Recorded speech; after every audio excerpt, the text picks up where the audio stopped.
am where I'm supposed to be.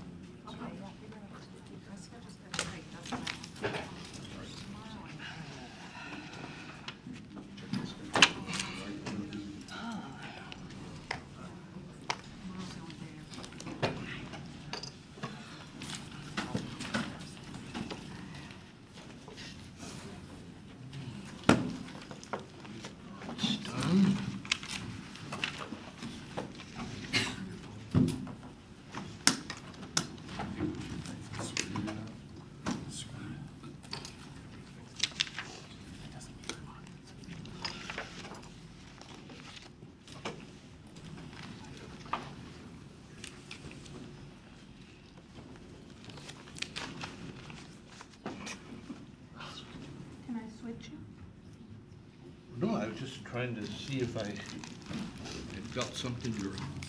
Yeah, Michael dropped something. No.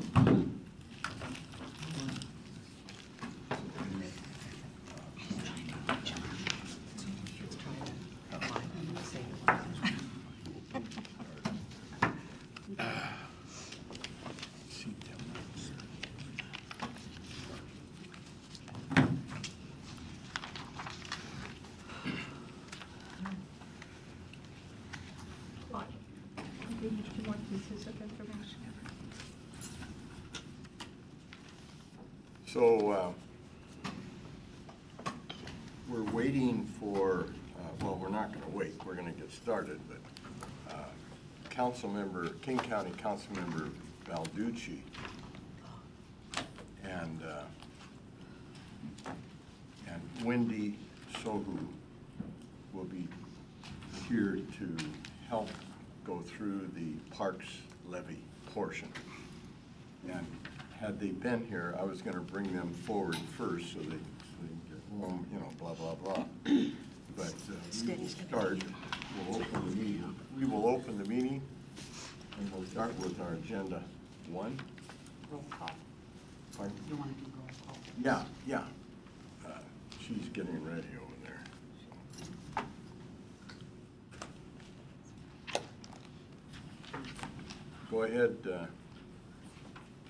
Go ahead, Teresa. Deputy Mayor Pelosa.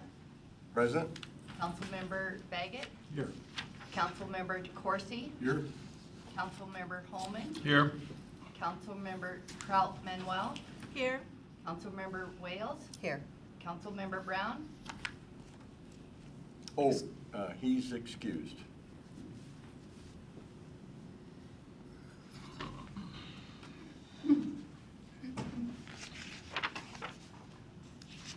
Okay, so any announcements, reports, or presentations from the council?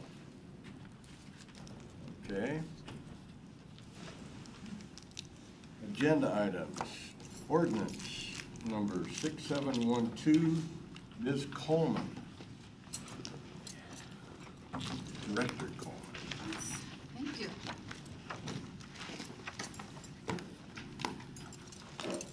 And put together these, the Schedule A on PowerPoint slides if anybody wanted to go in and look at these.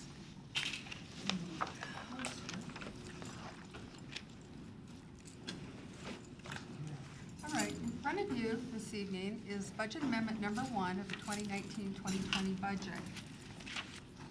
And the purpose of this amendment generally is to pull forward revenues that were unspent last year for projects or programs that are that had budget allocated to them last year. Was not all spent, but the project is still ongoing into this year. Also, some new revenues, grant revenues. There's about $72,000 of grant revenues that we're recognizing, mostly in parks.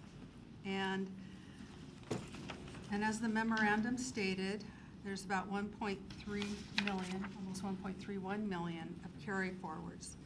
And those have been listed in Schedule A. And that's amongst all the funds, not just the general fund. About 500,000 and some change, or 530,000 is general fund. And the 539,000 is general fund. Another big one is Housing and Community Development Fund is about 270,000. And then the utilities and facilities have some carry forwards of funds. New funding requests in this amendment. We needed to accelerate some funding in water, so we had to pull these funds forward. These first two, I'm on page 3,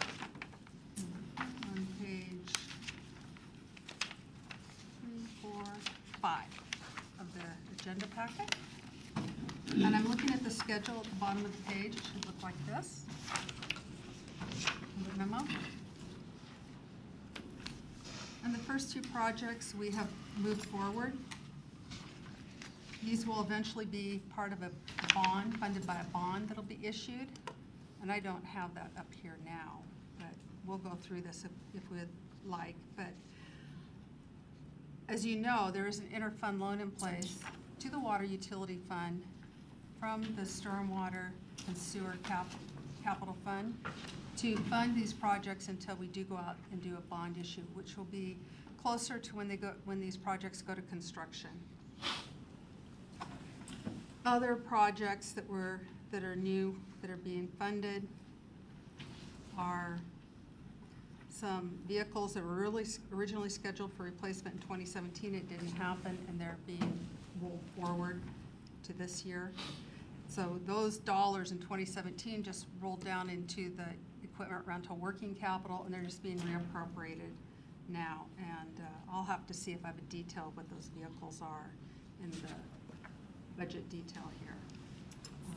There are some electrical service panels here at City Hall that need to be replaced. They are failing, and we cannot get parts for them any longer. eBay is usually the go-to place when these things get old, but even there we're not able to secure parts.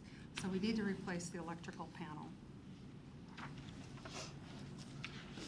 And that's about the extent of it. Now, what I wanted to show you, and this would be the first. We have a question. Oh, Shelley. sorry. Shelley, you said that you won't know when the money's going to be distributed because until the projects start.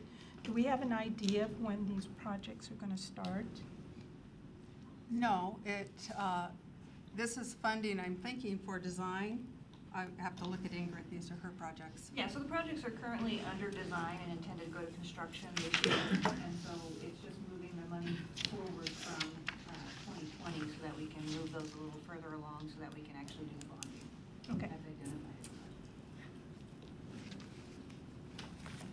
Oh, Margaret. On page 5 of 146, which is your new funding request section,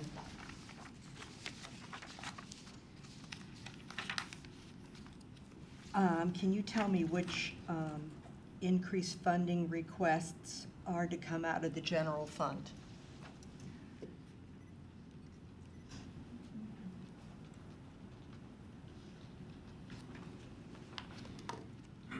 On this page that I have up here, I don't know if the senior center equipment for 12,000 is one of them.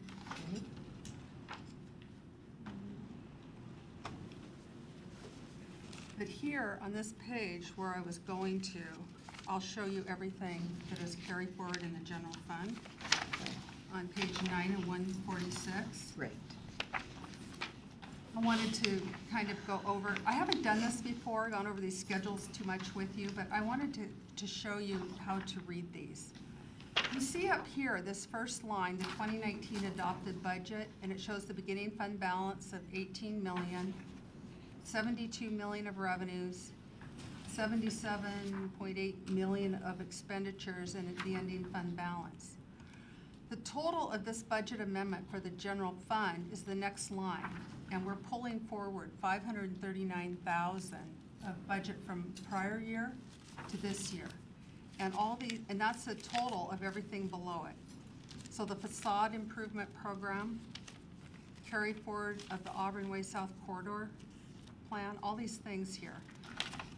We've got the vehicle locator system that was budgeted last year, as well as the electronic parking ticket system. These are things that are funded by the general fund, but they'll be, these two in the police department will be performed by IT. So these monies will be moved over to IT, but they're budgeted for here and then moved over. You'll see these as transfers into IT. In Public Works, we have the 15th Street Northwest Preservation Project as a carry forward. And then here on the next page, on page, no, are we on the same page? No, we're on the same page. I had to split this up. We have the crime prevention, the environmental design project. And then we have the carry forward budget for evaluation of commercial properties. And then you can see in non-departmental, you can see the cybersecurity management system, the carry forward for the CRM, and that's the customer facing system, kind of like Click Fix, or that we're working on now to have citizens be able to communicate with us about things around the city. And then we're carrying forward $50,000 of LEF 1 for long-term care expenses. We've had a large request come in at the last LEF board meeting. I don't know how much LEF board will recommend in funding that, but it was almost $200,000, and it covered a period of a couple of years. So those are all the carry forwards in the general fund. And then if I go back and going back to, this is my previous page, but this is all your page 9. So the new funding here is all offset by expenses. These are grant funding in this column here, under revenues. There's also a reduction in private security revenues and associated expenditures. This is due to Dave and Buster's have been using our guild for private security, but they have chosen to go outside and get private security and not contract with the guild for that work any longer. So we're reducing those revenues and the expenditures that go along with that. So if you see a revenue increase or decrease, there will be an expenditure increase or decrease. It's pretty much a pass-through because we bill all those businesses for the work. And that's the general fund. Any questions on the schedule? I wanted to explain it so you have some idea. And at the bottom down here, you can see the revised beginning fund balance is now $18,576,000. It's that $539,000 more. You can see the new revenues that are being recognized, or all the revenues that are being recognized, the amended revenue expenditure budget, and open fund balance. All the funds read that way as we go through this. Largo. So is the 70, oh, no. I guess as I look at this, I wonder, since we are going to be looking at 2020 and the future of kind of tightening our belt, I wonder if any of these things that were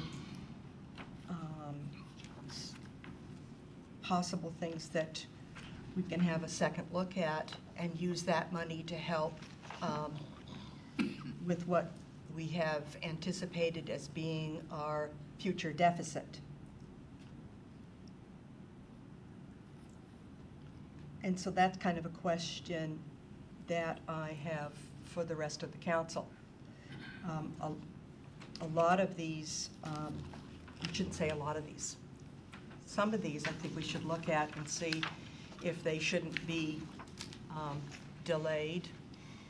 I personally feel that if we can't get parts for an electrical panel that's in this building, I certainly don't want to put us in the position of having a fire. And I think that it's pretty important that we maintain the functionality of this building. but there may be some other things that are nice to have, but we don't need, like electronic parking ticket system. And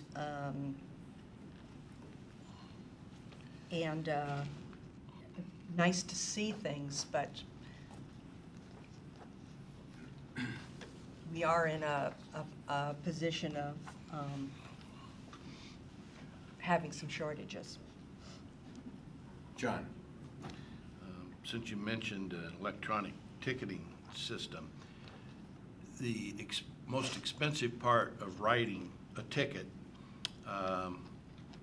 by the police is the wage and benefit of the officer.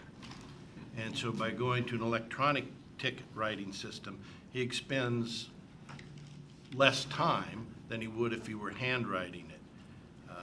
I'm kind of a slow writer, so it takes me about 10 minutes to write a ticket, and or it did. With this, it uses less of the officer's time. It's more efficient. It actually saves money. I'll see if Yeah. if Chief would like to weigh in on that. Yeah, right now we have two officers, and I noticed that we're getting a lot more complaints and demand on the group. I must also say that I believe this project was funded with some of the revenue we incurred from our traffic school. And so it was actually income that was done through tickets that were issued, and people chose the alternative through the courts to go to traffic school, and they pay $100 to go to that school, and then we pluck that out of there to pay for this particular deal.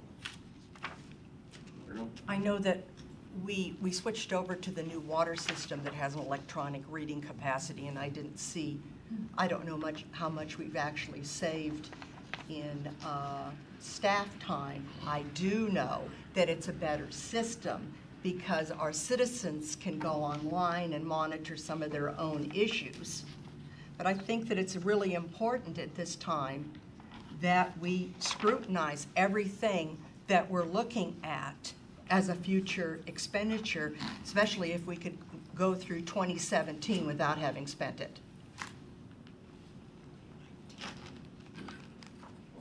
Shelley, on new funding requests, the fourth bullet from the bottom, purchase truck and provide additional funding for tractor. Can you explain that, please? That is in the airport fund. So that is, You're talking two things. You're going to buy Yeah. a truck and then more funds to right. fix a tractor. The tractor ended up costing more than they had anticipated, and they needed a vehicle for staff to get back and forth to City Hall and other things. And what they've done to help pay for that, they have contracted for services for the facility maintenance. So they've reduced the facility maintenance from our internal facilities fund. There's, I think, $35,000, $36,000 budgeted for that. And they are going to contract, they're only going to have them take care of the HVAC unit and maintain that. So there's going to be some savings from that. And actually it was $31,400. And some of that money is being used for the $36,200 for the new machinery and equipment. Okay, that's close enough, Shelley. Thanks. Thanks. So, any other questions from council on this report? Largo? Again, I'm going back to what our primary mission is. And I, having worked in this capacity for 7 years, I've always felt that everything that's come forward to us has had a really strong rationale. But we're in a situation where there's a $17 million. And so when I see, oh, I thought I saw something down here for our film festival. Yes. You know, That is being funded out of the tourism fund. okay. So So then I think that that's why I asked the original question. I could figure out, oh, excuse me. Go ahead. Okay, I could figure out that pump stations were out of something to do with water and whatever, not general fund. And I could figure out that, you know, what we were doing with some of this. So I'd like to know what's coming out of the general fund specifically. It's everything on page 9. page 9 of Okay. 146. Okay. And I would like to speak to a few of the things, you know, I understand what you're saying. I'm gonna play a little bit devil's advocate here. The facade improvement program, the 171,000, we're in design, or some of these projects are already in construction. Yes. And so what we'd have to do is say, well, we just stopped design and we can't participate. The Auburn Way South Corridor Plan, a lot of that is marketing and how that will be laid out. What we want to do, what is the highest and best use of those properties along that corridor. As far as the two things for police, and I have to echo Councilmember Holman's comments, this will make them more efficient and possibly be able to generate more parking, this is for parking infractions. And right now, it's pretty a slow go and getting tickets. So this is, I think they just scan the license plate? Yeah. What's our current, Oh, Bill, you wanted to say something, Yeah, I Bill? was just gonna add on to that, you know, with two officers, what they do now is they write them, and so, once they write them, then they have to actually go back and spend a large part of their day now entering them manually into our records management system. This e-ticketing allows them to write the tickets extremely quick.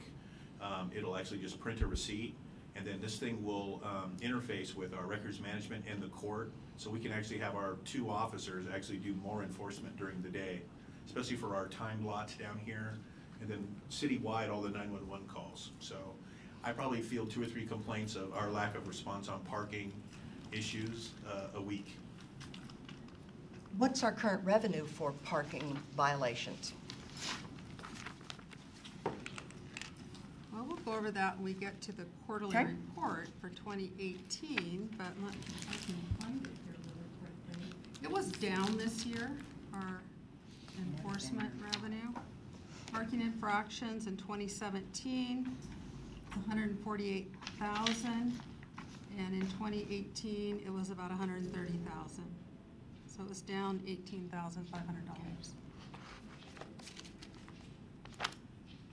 Yolanda? Yeah, Bill, you said that when the police officers have to go and punch them in, you know, manually, where is this data going? If they get it with the machine, if we do get this machine, where's this data going to go? Do you have a hub that is going to go to so that they can get it all in there a lot quicker, or? Yeah, the goal is to get it to interface with our records management system, and so every ticket we issue to a specific license plate will be entered into records management. And eventually, we want it to interface with the court system, so they get these uploads automatically, and so we're not delivering hard copies of tickets in big stacks to the court every week. And so when they issue, I'm sorry. And so when they issue a ticket automatically, they get a receipt and they place it on their windshield, so they'll automatically know that this has gone somewhere where they can't throw that ticket away or lose it? Correct. It's, you know, it reminds me of an old ordering machine. If you ever saw people work in a grocery store, it's an old ordering machine, really, but obviously the technology is well advanced. But yeah, the ticket goes in there, but the data is contained in the computer. Okay, because I also see where Ms. Wells is coming from. As I was going through this, you know, we're being told that we're, you know, in a financial situation, and so I also was looking at this, at how we could cut some, you know, areas where we can save some money, Yeah. so. And this project would have actually been completed last year, but the vendor was slow. And then once we got the contracts going, we went back and forth for quite a while, and then the year just ended, and so we're just trying to finish it up. Thank you. Margot? I think that's really important that when we've made commitments to some of our citizens, such as with the facade improvement, that we follow through on it. But it might be an issue that we want to look at for not replicating in the 2020 year, or it may already be on the list that Nancy is compiling with staff of some of the internal cuts that might be made. Do we have any idea when we are going to see some of the proposed? There are no proposed cuts?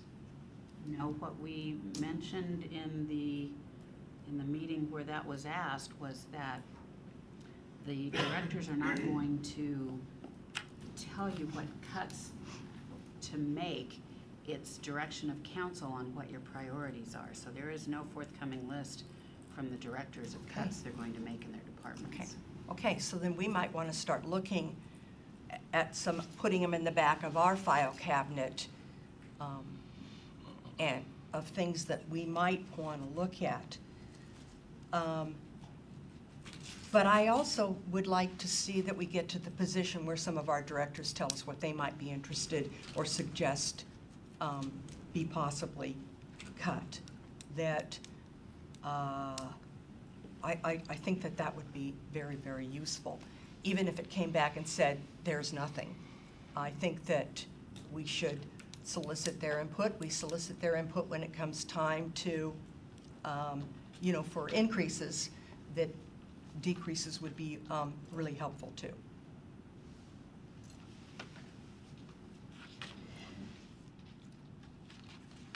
Margot? We've got funds to implement crime prevention through environmental design projects and evaluation of commercial properties.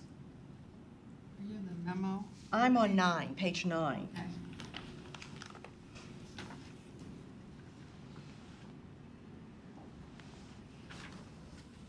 Is that the facade project? No, it's like the second category from the bottom. Oh, I see. Carry forward funds to implement crime prevention through environmental design project. Okay,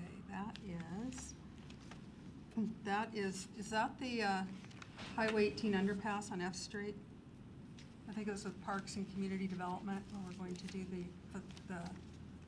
for the graffiti. Yeah, we have, so it's 3 departments. It's Parks, Community Development, and Administration, combining some residual funds to address some utility boxes around town, as well as the Highway 18 underpass, which are heavily tagged. And by applying some of those treatments to those spaces, we don't have to send staff out to clean them.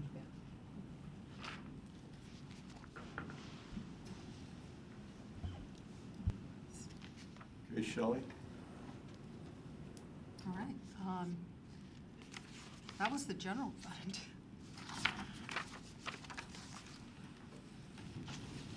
I pulled up the hotel motel, arterial street program. There's, Page?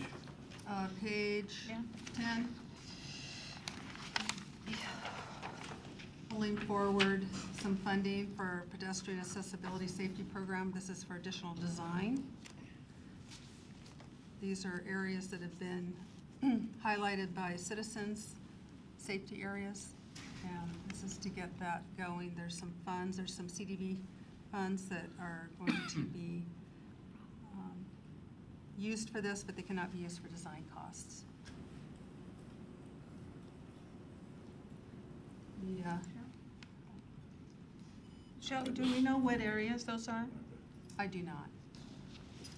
Could we get, So the project hasn't started yet, so Okay. we need the designs This is funds so just we the can fund. actually identify the locations, and then working with the Human Services Department on what the grant would potentially pay for. John, did you want to say something? I don't want to interrupt the discussion. No, thank you. Oh, okay. Hotel Motel Fund, which is right below on page 10, right below the arterial street. This is the Auburn Film Festival, carrying forward some money and appropriating some funds for the event. There I ju- is, I just want to remind council, we're already 15 minutes over our allowed time here. I mean, I don't care. I mean, we can stay here till 9 o'clock if you want. But we wanted, I just wanted you to be mindful that we're on kind of a timeline. you know, we can go through these. I've tried to put the highlights on there, but most of these are carry forwards. I'll try to go quickly here. The Housing and Community Development Fund, still on page 10. We're carrying forward about $270,000. There's various projects, K Street Southeast Sidewalk, M Street Southeast Sidewalk, 10th Street Sidewalk, I Street Sidewalk, retainage, Housing Repair Program, and Public Works Sidewalks Project. On the BIA fund, this is part of that crime prevention. This is the utility boxes. This is the BIA's contribution towards this, and the underpass, F Street underpass. On page 11, the mitigation fund, 124, you see $150,000 coming in. This is an increase for the traffic impact fees for the two projects in the downtown area. There's currently $400,000 in the budget. This is REAP 2 funds that'll be transferred in here. So the total will be about $550,000 is what it's estimated to be. Capital improvement funds, Fund 328. I'm going off of this, I should go off of this. This is where you see the $150,000, I'm on page 11, $150,000 that's going over to the mitigation fund. There's also some carry forward, or there's some carry forward of the remaining budget for the senior center kitchen equipment. That's the walk-in freezer, refrigerator unit, and the dishwasher. The water fund, we have some hydraulic modeling and some other projects that we're carrying forward. Sewer fund, the same. One thing that you're going to see through the water, sewer, and storm fund is some carry forward for the CRM system. It's in the general fund also, and the cybersecurity management system. These four funds, general fund, water, sewer, and storm, are participating in the cost of that particular project.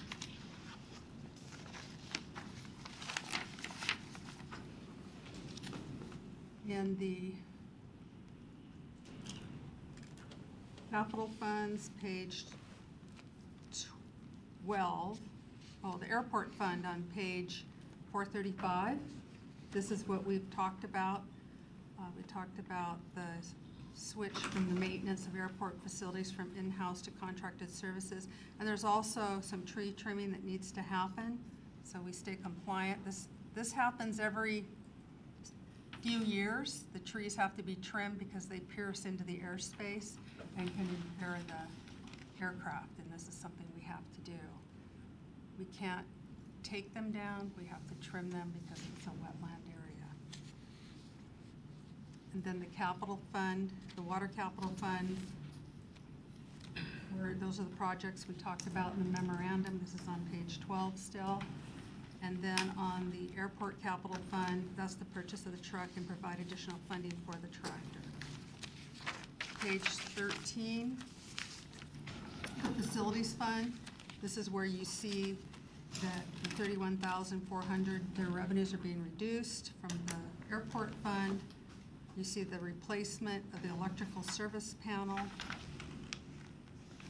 You see carry forward for the demolition of the caretaker game farm. There's $100,000 that was budgeted last year. We're just beginning it, so this is the completion of it. So that's carry forward. And also the remaining budget, some of the senior center, this is carry forward of some of the senior center kitchen equipment. Also on this page, we have the IT fund, innovation and technology, and you see transfers in or carry forward of fund balance for things that we've pretty much already talked about. We see some things for multimedia for the Auburn magazine and the Buy Local program that are being carried forward. The equipment rental fund, This is some golf carts, replacement at the golf course. These are already funded. They've already, the rental payments have been paid in. They weren't budgeted to be purchased this year, but apparently 24 golf carts are on their last bit of their battery, and this is to replace them. And Shelley, question for you. Under IT, the last item, multimedia funding to publish. So it's, the city is charging itself $94,500 to do the Auburn Magazine. magazine. Well, it's a cost to do the publication of this magazine, So- and this is for the 4 quarters. So does that number include printing? Yes. It's the cost to produce it. Have we tried to go outside? Well, we do. It's a vendor that does it for us. Mayor has a So point. we have just pulled the magazine in-house for design. In fact, Sarah St. George is the one for the first time, this new magazine that's coming out, which is beautifully done, has all been done in-house. So we no longer have a payment to an outside vendor for the development of our magazine. So we are incredibly happy with the time savings, and we will see some savings of funds to have that magazine developed in-house. So it's less expensive. Okay, makes sense. Thank you. Largo. I'm going to go back and say it again. I've been coming in for several meetings early to talk about budget and potential areas of getting new revenue. I feel bad that I'm causing us to run over as we look at ways to be more effective and efficient, and I'm allowed to ask questions about money that we haven't spent yet. But I think that if we are looking at a $17 million deficit, that we're also being asked to look at what we're spending our money on. And it may take more than 15 minutes. It's already taken 35. But I think that we're being short-sighted, very short-sighted, if we don't spend the time in this year looking at how we're spending the money and looking at creative ways like our mayor has of taking this magazine and pulling it in-house. But we've got to start now. We can't wait till 2020. And I also feel that many of us have heard from their citizens who are saying how, when everything is going so well in the economy, that we are not. And you try to explain to them our employment contracts and some of those other things that we need to maintain in order to have quality people. But then again, they see cars parked all over, and now we need a car for the airport, and we need to do some other things. I think that we need to look at this. And I'm really disappointed in all of the agencies that I've worked with, only school districts, but school districts. We've faced levy and bond failures and those types of things, and we go back to the administrative and director level staff and ask them, what can we do to make cuts and make things better? And the concept that it's all going to come from us is not going to give us the best decisions, because we need to work on this together. And I'm sorry that I took us beyond our 15 minutes.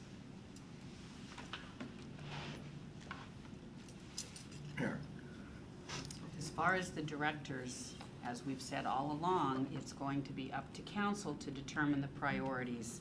And then if you need the directors to go back and look at their areas, they will. But they're not going to come up and tell you what your priorities are. That is a council's main responsibility, is budgeting and policy making. And so If you say that your priorities are X, Y, and Z, then that's what the directors will go back and look at. But they are not going to come forward and tell you, I can cut $10,000 from this program or $50,000 from this program. The work of this council is the responsibility of determining what priorities are for budget. Then maybe we need to have another study session where we sit down and talk just plain, without all of this, about what our priorities are. I thought that's what our revenue options meetings. That's revenue. Okay, you're looking at something where we can cut. Safety, you know, that kind of thing, what our priorities are.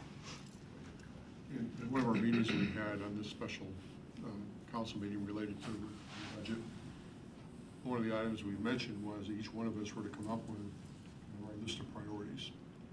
And I had actually prepared a PowerPoint that had priorities and other suggestions in it. But when we found out we had a change in the potential deficit, I pulled that because there was new information that came out. And I didn't want to present something that was based upon prior information on that.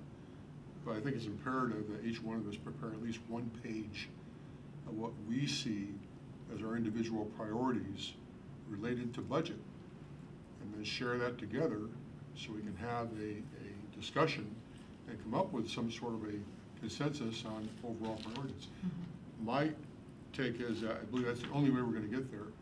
We're not just looking at a $17 million deficit in 2024. Yeah. It's graduated through the years, but we have to prepare for beyond 2024. And this current council, I think, has a responsibility to do that, to prepare future councils for what they need to look at to keep this revenue and expenditure stream moving forward. Yeah. So I would recommend that we individually put those together and share it with each other. Mayor.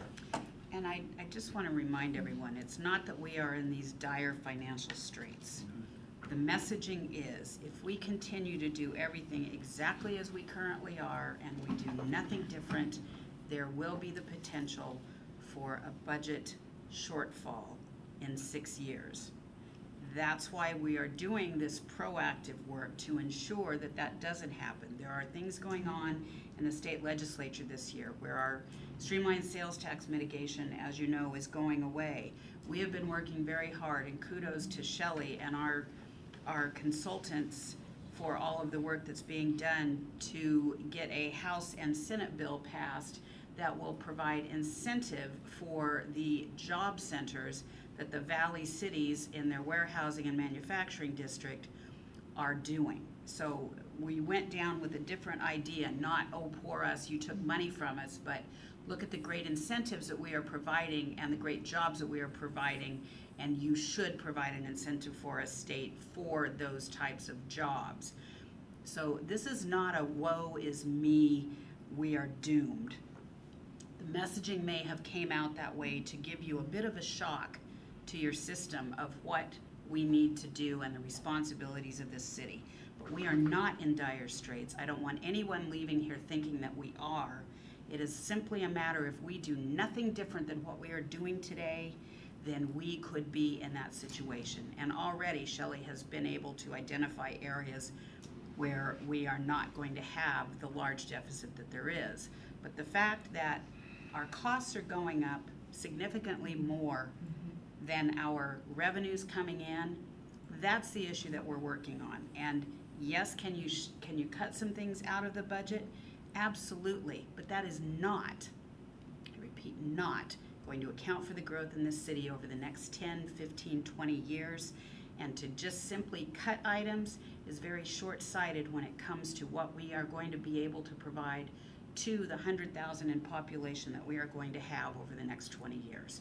So I don't want you to lose track of what your real job is here, of how we are going to pay for the growth, not one-time cost cuts. That is not going to be what we need to move this city forward. It is the future thinking, the forward thinking of what are our revenue generation options, not what are these one-time cost cuts of $15,000, $20,000. Largo. Well, I'm glad to hear that it's not, and I'm glad you took the time to say that it's not going to happen tomorrow or immediate. But I do think that I like what Claude had to say, and we can't individually talk to each other about priorities, but I think that we need to have a study session where we sit down and we talk about what our priorities are from a real global point of view. Yolanda? Nancy, I am also glad that you took the time to explain it, because I have had, right after the article came out in the paper about how shortfall we are, how can that be when we have all these buildings going up, all these apartments, all this and that, and all of a sudden the city is going to be, you know, in a bind? And had several emails as well, so I'm glad you took the time to explain it to the people that are watching, and I wish our newspaper person, oh, he is? Okay, so he can put it out there, because it did scare a lot of people. What? Okay. I think one of the things that's important is that Shelley's done a masterful job of doing this. Remember, we had our budgets, and she didn't do it this past budget season, but she lined the cups up. And I think we understand that we don't have this one big pot of money we're working with. Everything is in those individual cups, and the biggest one just happens to be the general fund, but it's not the only one. And also, when she does her little graphic of showing where the dollar bill is and how much of that we get, and you see that small portion that comes to the city, I think it's important for all of us to individually help educate our citizens, let them know that it is not this big pot of money we're working with. It's really a smaller pot that has limitations to it. And that's where our priorities come in. Shelley's told us over and over again, you got this pot of money, what do you want to do with it? So that's our responsibility in the budgeting process, is figuring out what we want to do with that smaller pot of money. Margot mentioned a study session for the points that she's been making. Is everyone in favor of having just a separate? We've already got those scheduled. Do we? There's at least one or two more on your calendars for finance. But not just revenue. No, it's special 1-hour meetings prior to your council meetings that are strictly for budgeting, finance, revenue. Okay, so we could set it up, but not to have any other subjects, but Priorities, Sure. budget priorities of the council. There's one a week from today. There's one, I think, 2 weeks or 3 weeks from today. 3 weeks, I think. It's before the council meeting, so it's a week from today and 3 weeks from today. Yeah, we you've got have one on the 1st we and have the one on 15th. the 1st of April And the 15th. and the 15th. I don't know if it's good on April Fool's Day.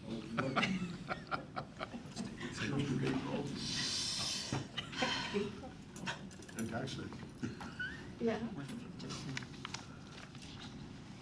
Okay, well, we'll schedule Yeah. one Okay, thank you. on priorities. Yes, John. Mr. Deputy Mayor, I'd request a point of personal privilege, if I may.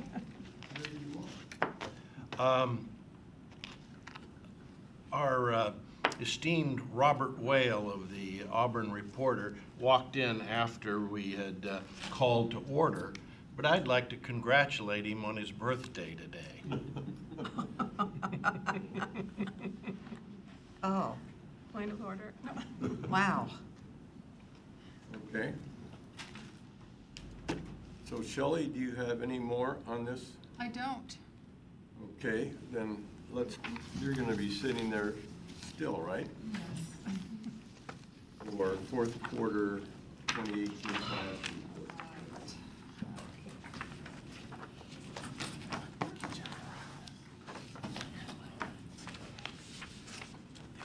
Alrighty.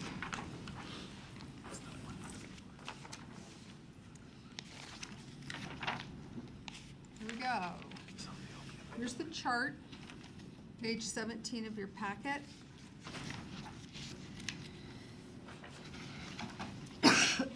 And you can see that our revenues came in pretty tight. We were 3% in total over what we had budgeted. And of course, our development fees and other fees and charges, which is our development activity, we're down a bit. And on page 18, I would like to point out a few things. This is the schedule of this graph. And you can see that sales and use tax, the third line on page 18 of 146, the general fund portion was up almost $1 million, and that's attributed to increases in retail, auto, and services. And the Marketplace Fairness Act money, as close as we can tell, I think it was about $220,000 over the year. I think the Department of Revenue thinks it's a bit more, however. They dinged us a little bit this first quarter of this particular year. Also, I would like to point out again that our annexation sales tax credit sunset, that would be 1, 2, 3, fourth line down. And so that came in a little bit less than what we had anticipated. We're still talking to Department of Revenue. They cut us off a couple of months early.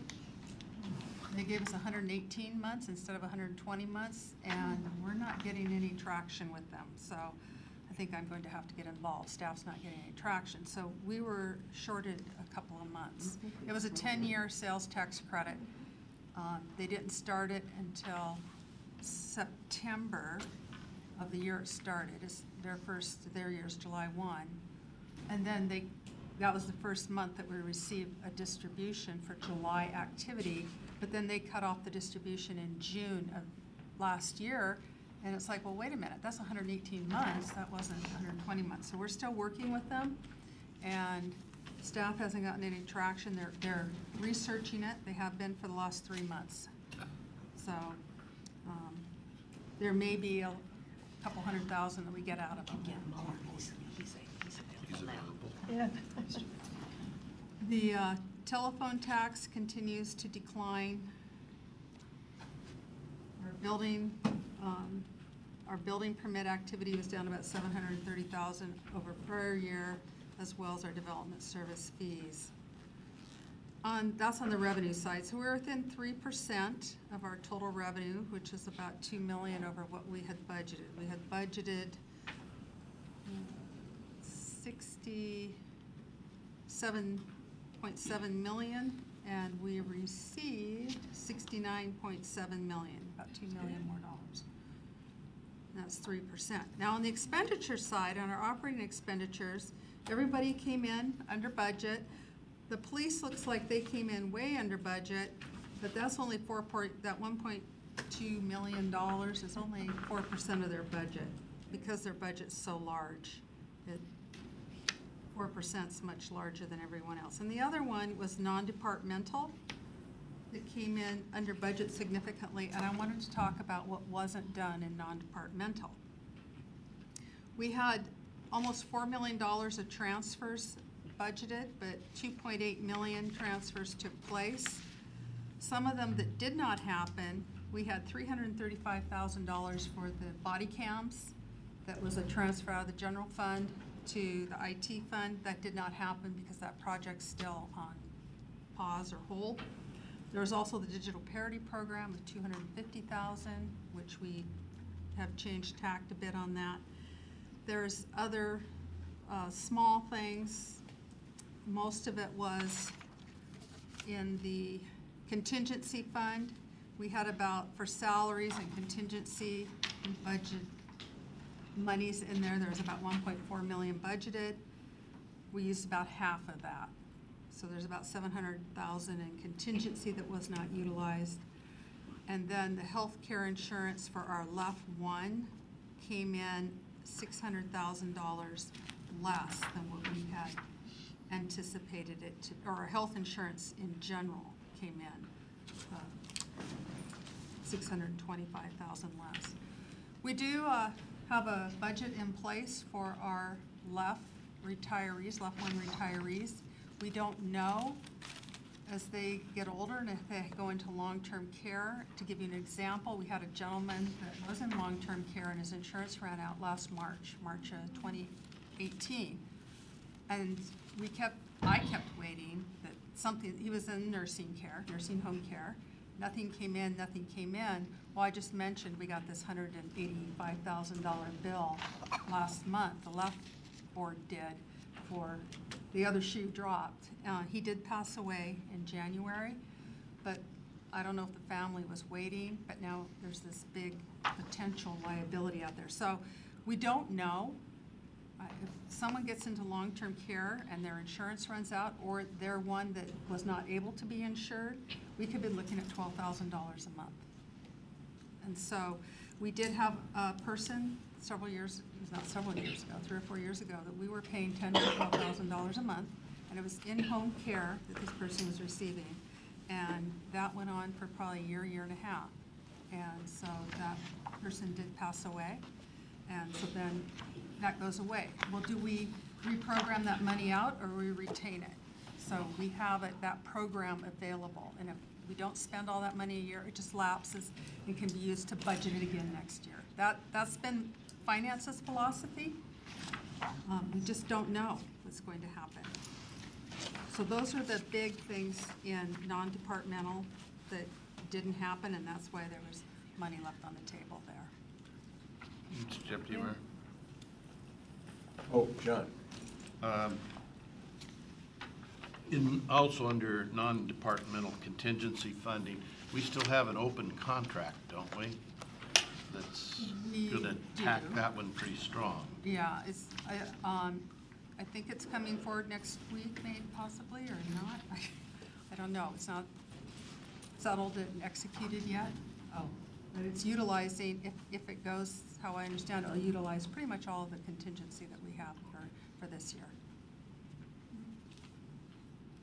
So we won't have much contingency left. And we'll have to revisit the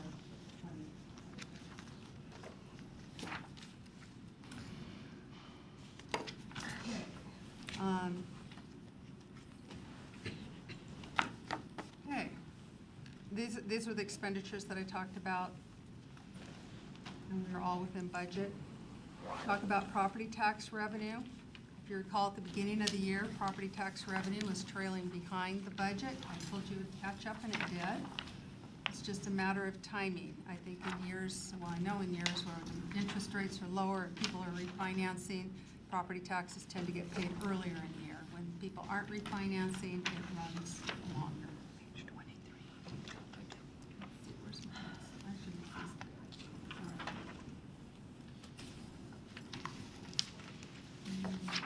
Sales tax. This is the general fund portion of sales tax. And again, this was retail, autos, and services that drove this up. Construction was not a driver. We were down in new construction in 2018 about 300-some thousand, from 2.6 million, which we'll see here in a little bit, to about 2.3 million. And here's the construction sales tax here. We went from 2.6 million to 2.3, so we're down, but everything else went to services and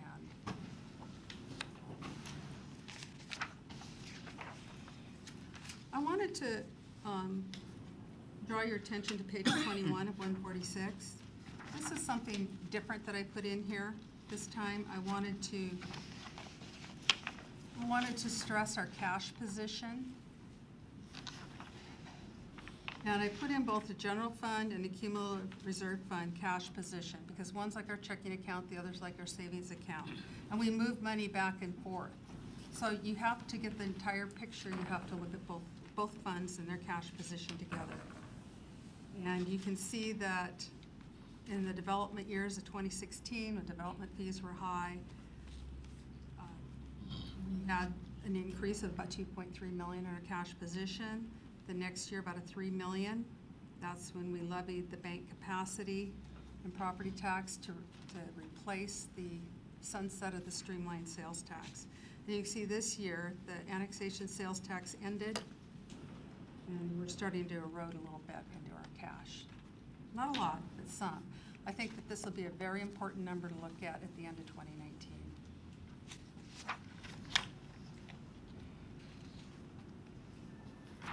And then these just show I'm going on into our utility tax, which would be page, well, let's go back to page 25. And this is where you can see where services was a big driver in our increase in sales tax, but you can see it was pretty much offset by the decrease in construction activity.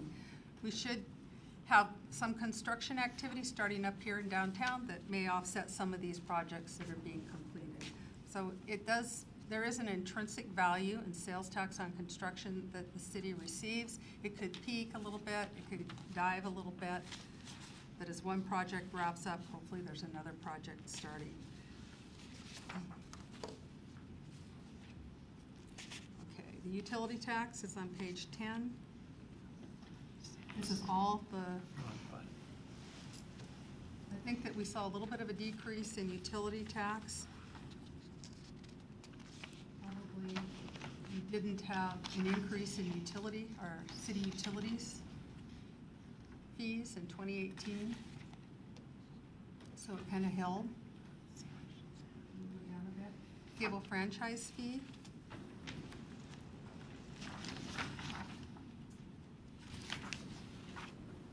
We had a little decrease in that. Cable utility tax, that held. This is on page 29, with a little write-up on that. Business licenses, you can see that they jump up and down here when we look at the trending. And again, it has to do with the timing of the billing and when people pay. We send the bills out the end of November, 1st of December. Some businesses pay right away, some wait into January, so it's all in the timing. I ran an average of these 6 data points, and it came out at $238,000. So that's an average. Building permits. So you can see, this is why sales tax on construction has gone down.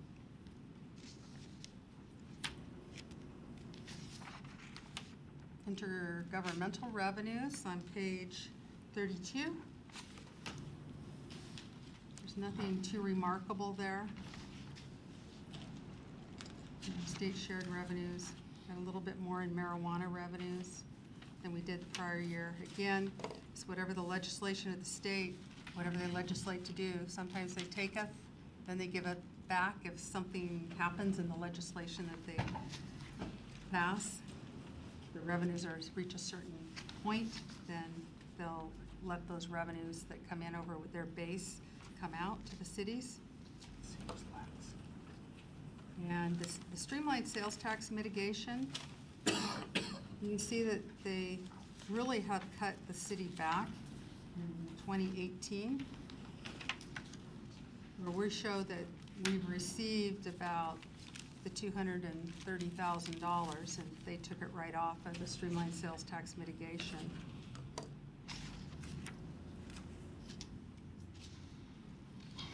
Charges for services. Public safety on page 33 is the one that has increased the most. Again, if there's a revenue, there's an expense that offsets that revenue because we pay the officers that are doing that work that generates that revenue. Development service fees on page 35. You can see those are trending down. And our page 36, we have our culture and recreation. Our fees, our revenues on those services or activities and classes were up a bit.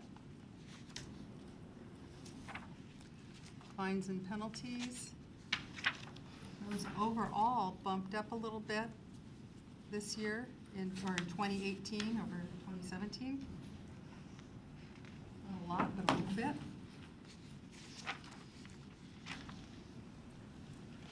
Miscellaneous revenues on page 38.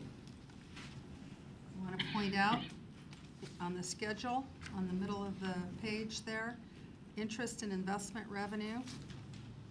It's the interest rates have gone up.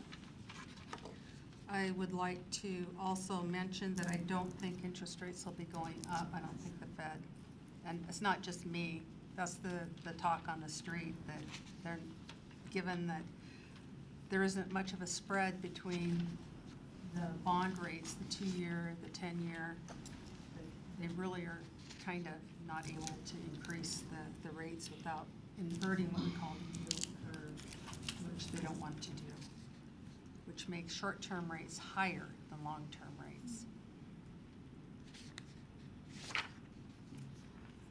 Real estate excise tax.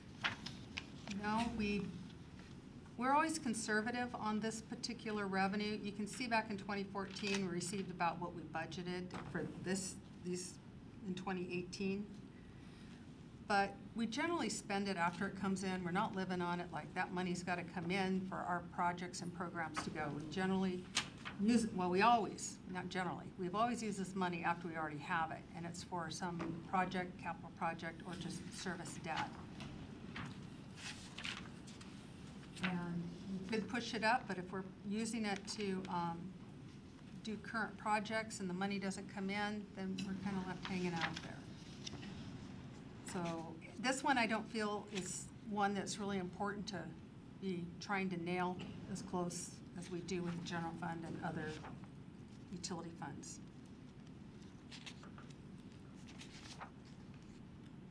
Pet licensing. Our chair's favorite. Yep. They really didn't get started with this until end of March, 1st of April. Pet Data, who had the licensing, didn't want to let it go. You can see in the first 3 months of this year, the license revenue really took a dive, or it didn't take a dive, but the licensing revenue, oh, it did. It took a dive over previous year, but they gained some of that back in April and May. I would like to see what this looks like what the first quarter of 2019 looks like, which we should have here pretty soon. They've got to get that 18% year over year license sold, and they think they're going to be able to do it this year. We'll see.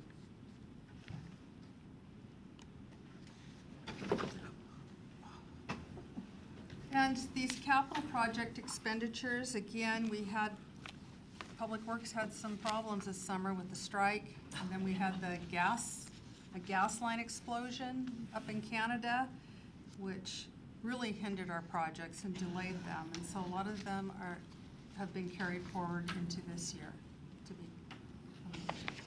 And that's on all of our street funds. We see that. That's our local street, our arterial streets, and our arterial street preservation fund.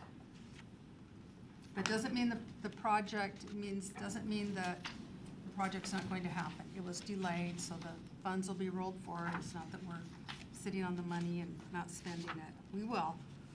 We'll get those street projects done. And I think that the water revenues versus water sold, you're going to even see these lines correlate even more closely now that we've gone to monthly billing of our commodity, of our water, with the AMI meters. We'll be able to read them monthly, which was physically impossible with the staff that we had.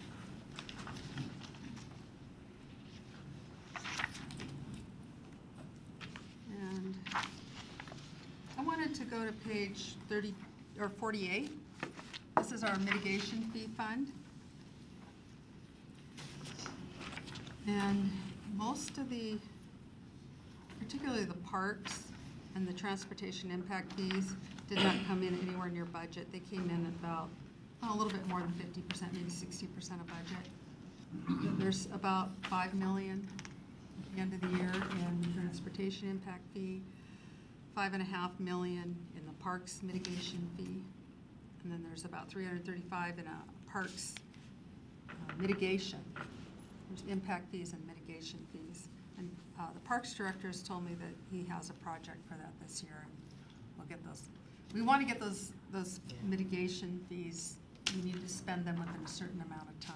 So I want to see those roll off. enterprise funds on page 49. They all had income. The water utility had a little bit more income before depreciation than in 2017, but the other two funds, sewer and storm, did not. And again, that's probably because we didn't have a rate increase, and the expenses continue to increase, but the revenues do not. And then on page 51, you see our multifamily and residential and commercial waste streams and total waste stream.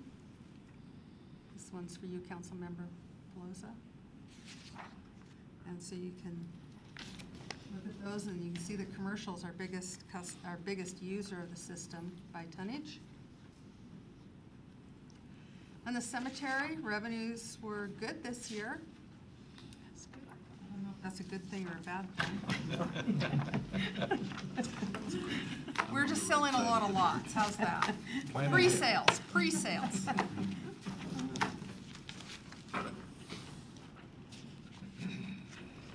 This is one I like to put in. We are cutting very few POs nowadays. It's all in the P-card transactions. Most of the purchase orders that we cut have to do with contracts, construction contracts, or supply contracts that go all year. And we're making some money on the incentives. Shelley, what kind of control do we have on internal control? You're smiling. On P-cards. Well, We check every one of them. well, we look to, what's good about this, at the end of you don't have the administrators in the departments that administer the program, and they are the collector of everything. They can go out and see everyone's P-card, and if they see that an expense has been made, they can contact that person and say, hey, you haven't brought me your receipt. Whereas before, it's the end of the month, everybody's trying to find their pieces of paper to turn in. This way we're on it, we don't wait. We used to have to wait till the statement came, and then on the statement, you could see, okay, this is how much we spent at AgriShop or Lowe's. Now, we can go out and we can see it right away and get those items in. They're all approved by supervisors. There's at least 2 levels of approval on every expenditure on the P-card. We approve them just like we did the purchase orders. You make. Largo. And Claude and I look at those every month, and prior to us, it was John and Larry. Wow. Yeah. Yeah. And they're very efficient. Good, thank you. Okay, and on page 55 is our investment portfolio. We just had one that was paying low interest, 1.2%, but it matured last month, but we had been holding on to that one since 2016. When we went out and got 1.2% interest when we were getting like 25 basis points on the state pool. So that was like a real big deal, 1.2%. We're getting up there close to the 6-month treasury rate. You can see everything that's gone out in the last year is yielding higher than the 6-month treasury rate. They're all between about 2.5 and 2.73%.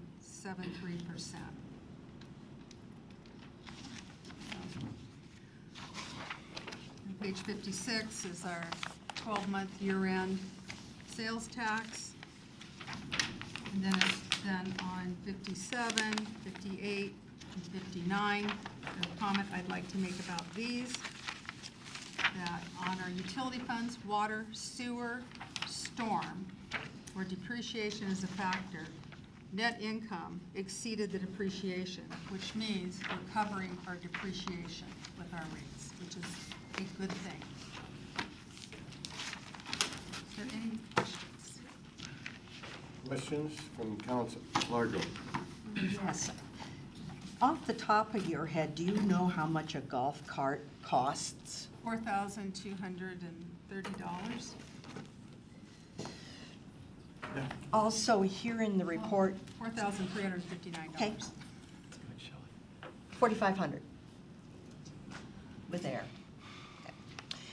In the report, and I lost the place, but you speak to the impact that SCORE, bargaining units,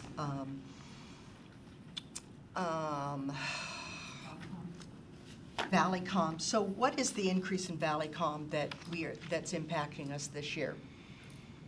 Valleycom, I don't know off the top of my head. It was low this year from 2018 to 2019. Wasn't as high, but I think around 150,000. Well, what I'd like for the meeting where we talk about our priorities, I would like a listing of the change that SCORE has hit us with, or we have volunteered with, Valleycom.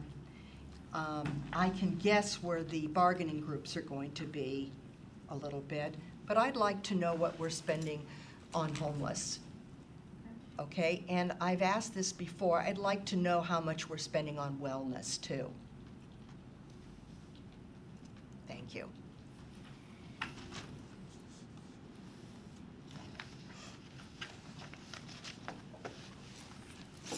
Any further questions? Yes. Just one. Back to what Largo asked on the golf carts. Couldn't they just buy new batteries if that's what the problems are? Because I know I have a golf cart, and it's old, but we have it in really good running just by replacing the batteries. Yeah, we do that on occasion. With the system that we're on is we purchase 24 carts a year for 3 years, and then for 2 years we don't purchase any. And so they roll over, and we pay into the equipment rental fund to pay for them when they come up again.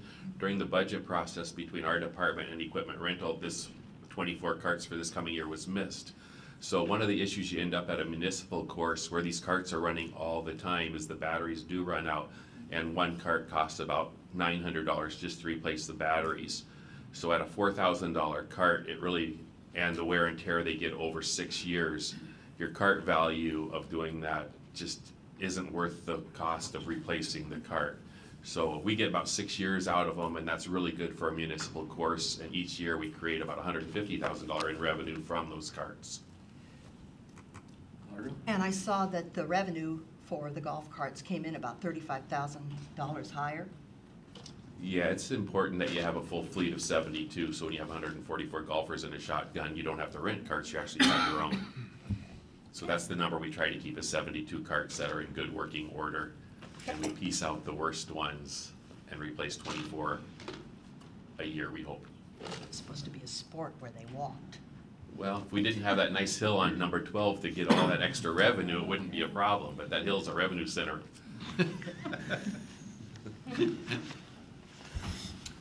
Okay, is that it, Shelley? That's it.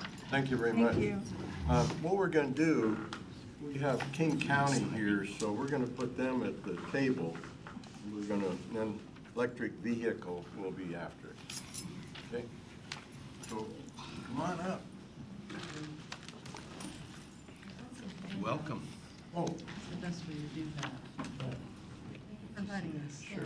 Should I give them to the clerk or to you? Well, yeah, we'll give them to the clerk. Yeah, okay. I think we have those. I would like copies of this. Are you supporting her?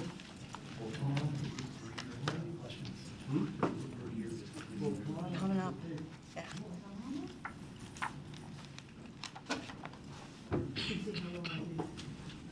You gonna come up?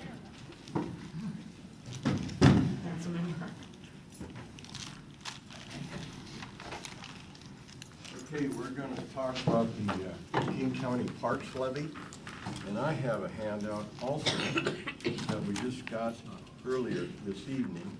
It's in our packet.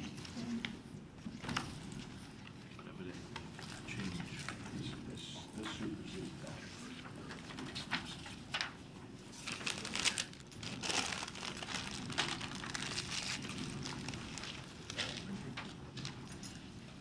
Now, this handout, you read it from left to right.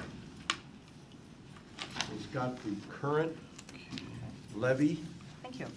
ordinance 17568. So this replaces what we had? Yes, it does. It replaces what was handed to you earlier.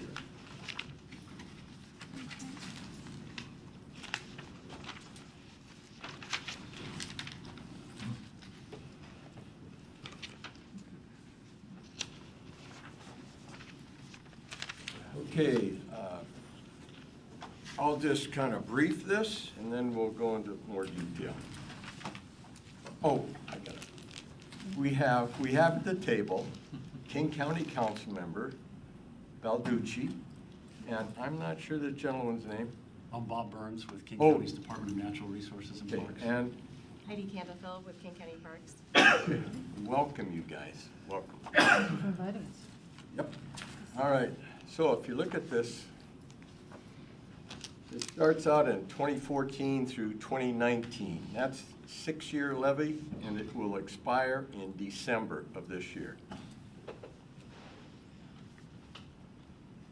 And then you continue on over next year through 2025 is another 6-year levy. Then the third column, also 2020, 2025, is amendments that have been put on the table.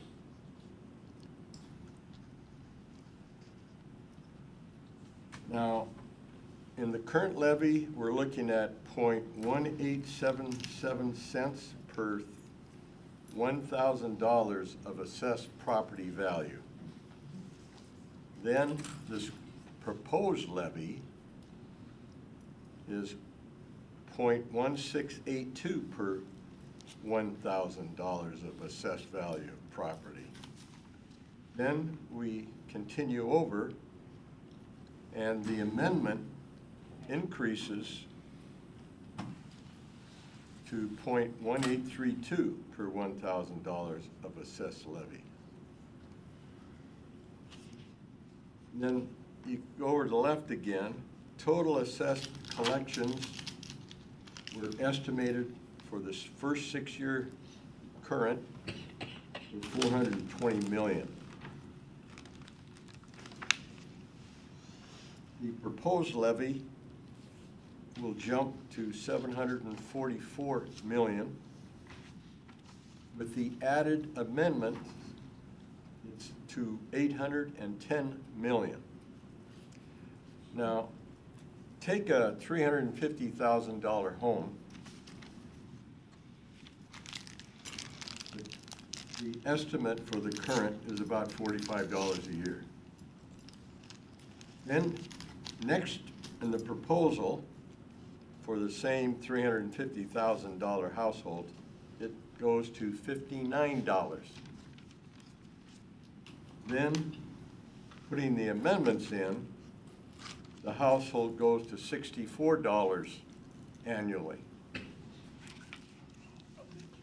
And then you can go down, no election cost for the current levy. And then the proposed levy allowing levy proceeds to pay for costs of levy election, etc.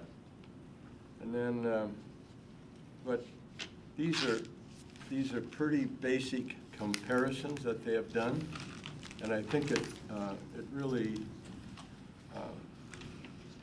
simplifies the park levy itself. And this, I just want to say that to the council, that this comparison came out of our RPC meeting as a request to help simplify everyone's understanding of the levy. So, council member, you want to add to that now? I kind of framed that for you. I'd be happy to. I don't know if Councilmember Oh. Wells has a request first. Yeah, Margot? I don't, you know, the cost of the household stays the same across, $350,000. No, we compared. The millage rate goes down, yet the household cost goes up. So if I may, I think what happened there, 'cause I don't I don't know who created this document. You're correct. Because of growth, generally in the region, construction and inflation, any millage rate that you set in year one tends to go down over the years. So the 0.1877 was in 2014. In 2019, that's more like 0.12 something something now, because it's gone down over time, which is how you end up with $45 as the comparison number. Got it. Does that answer your question? Yes, it does. Great. It wasn't super obvious from the document, apologies. So if you look at if it's approved, then at the end of the 6 years, it would go down because of the assessed base. As a per thousand. Yes. Okay, thank you very much. Thank But you. of course, your bill probably doesn't go down. Thank you. Okay. Thank you again for having us here. I think this is very timely because this item has been briefed to the Regional Policy Committee, where you are very well represented by Councilmember Pelosa. Once before, it's been briefed to the County Council's Budget and Fiscal Management Committee, which I chair, which is why I'm here tonight. And it will be before the Regional Policy Committee again this coming Thursday, hopefully for action, because we have a pretty tight deadline because of the election deadlines to get things on the ballot. I handed to your staff a colorful document like this. It breaks out in list form where the investments go in the current proposal as potentially to be amended. So I will just briefly in summary say, when you look at what we are investing in with this proposal for the Parks Levy, the executive's proposal introduced a few things, including set aside for open space acquisition and land conservation, which you see in the first green box. There's a call out for quite a bit of investment in the regional and public trail system. And if you look down to the pink item, King County towns and cities, that amount is the amount that just gets passed through directly to the cities. The amount of the pass-through to Auburn, it calculates to about $1.7 million over the 6 years of the levy. So that's an increase from the last levy, a significant increase.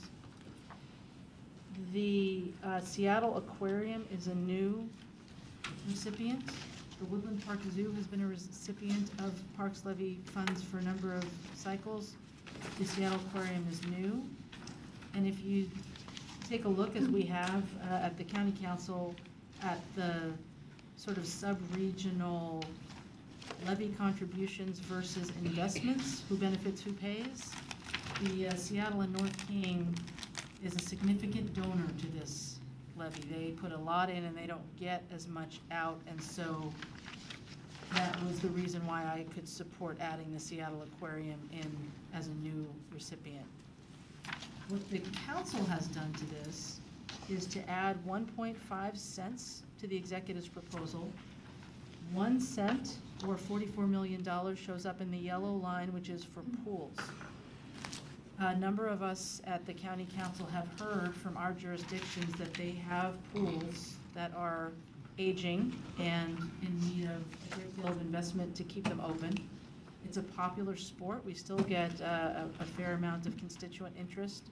It's an all-ages sport, and so the idea was, rather than go back into the pool business, which those of you who have been around any amount of time know that King County went to a great trouble to get out of the pools business some time ago, we thought we would create a grant bucket that could be eligible for communities that had or wanted pools and that were looking for grants of up to $5 million apiece. The second add financially that we made at the council was half a penny, or $22 million over the life of the levy. That's the brown line, which is currently being called complete floodplains.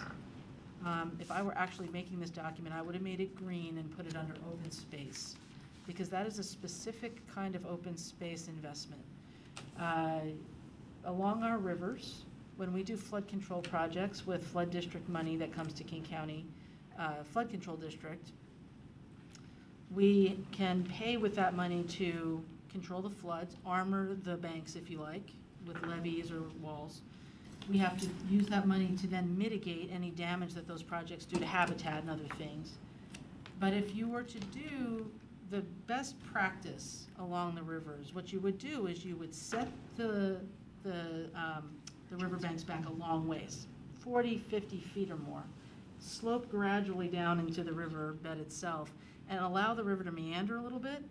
But that's very expensive because it requires land acquisition. It's better for habitat, it's better for flood control. It leaves a nice open space in the area around the river as opposed to a big concrete project. So we are proposing to do a county version of a state program that's called Floodplains by Design, where we would have some grants available to support flood control programs, but to have more open space around them. Our flood district money can't be used for anything that goes beyond the mitigation that we're required to do. And I'll tell you, there's a project in my district, I've been looking around for money for something like this, and there's none to be had. People tell me, you go get a grant, but I can't find the grant that pays for what this is about. So the idea is here that King County would attempt to try to do something like that, and although it's not designated to any particular area, there are no doubt projects along the Green River and elsewhere where this would be useful. So those are the two big buckets that the council added to the executive's proposal. In addition, we called out some additional trail projects. You'll see those in the big green box, the bottom three. We added an interurban trail connection through Milton, a section to be determined of something in West Kirkland that will create a green loop trail, and $1.5 million to support completing the missing link on the Green River Trail.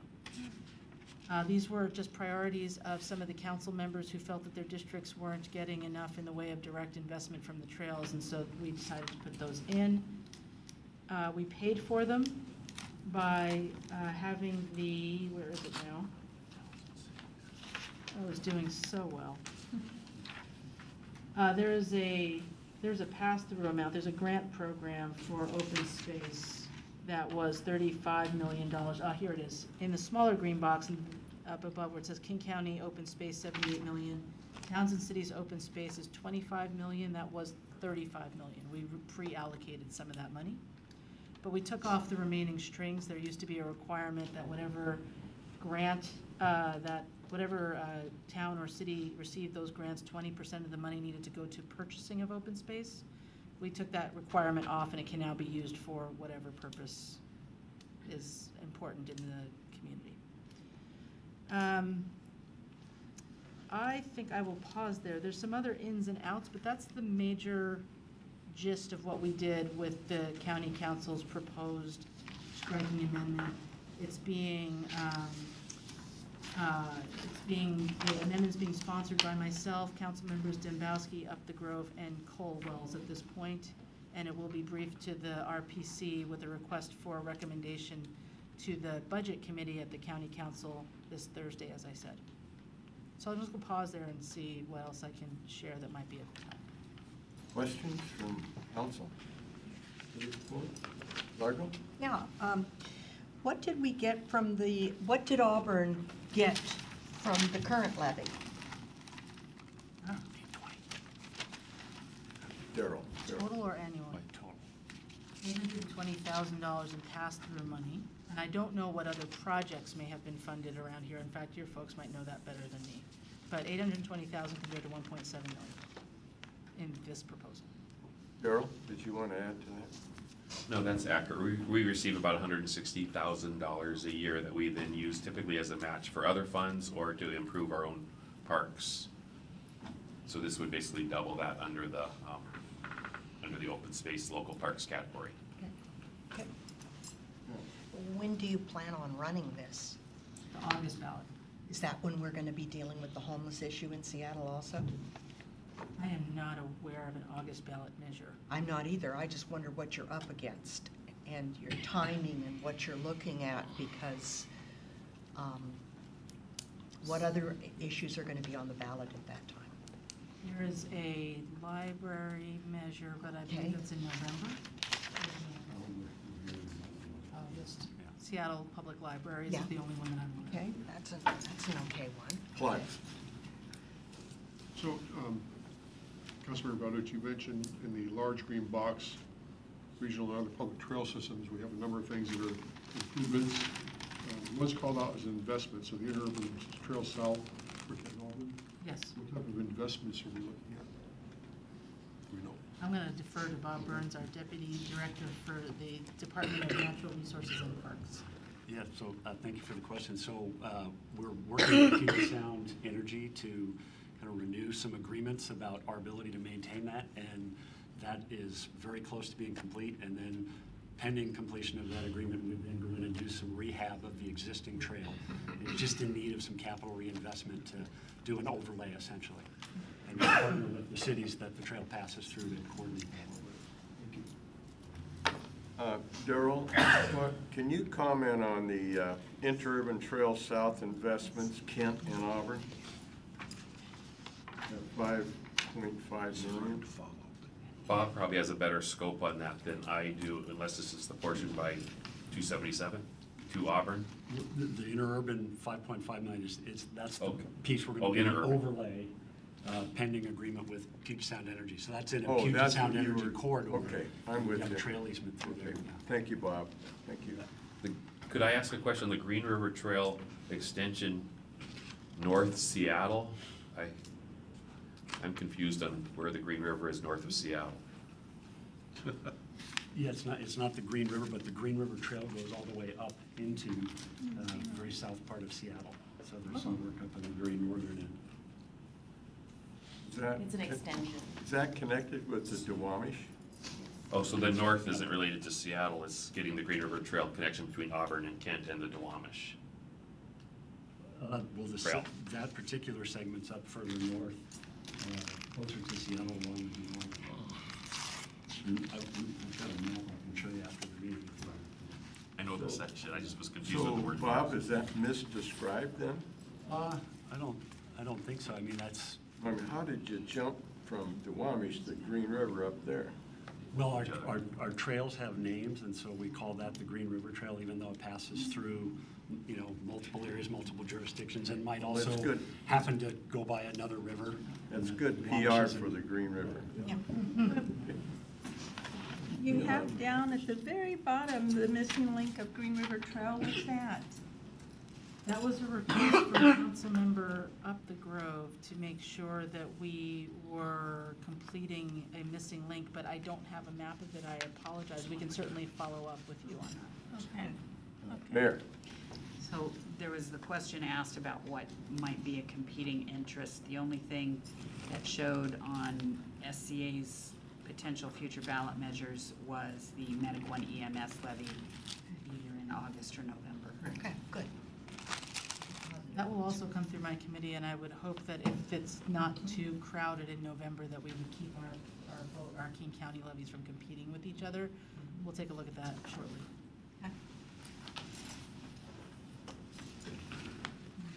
John? One quick one that may take a little bit of contribution from Darrell here.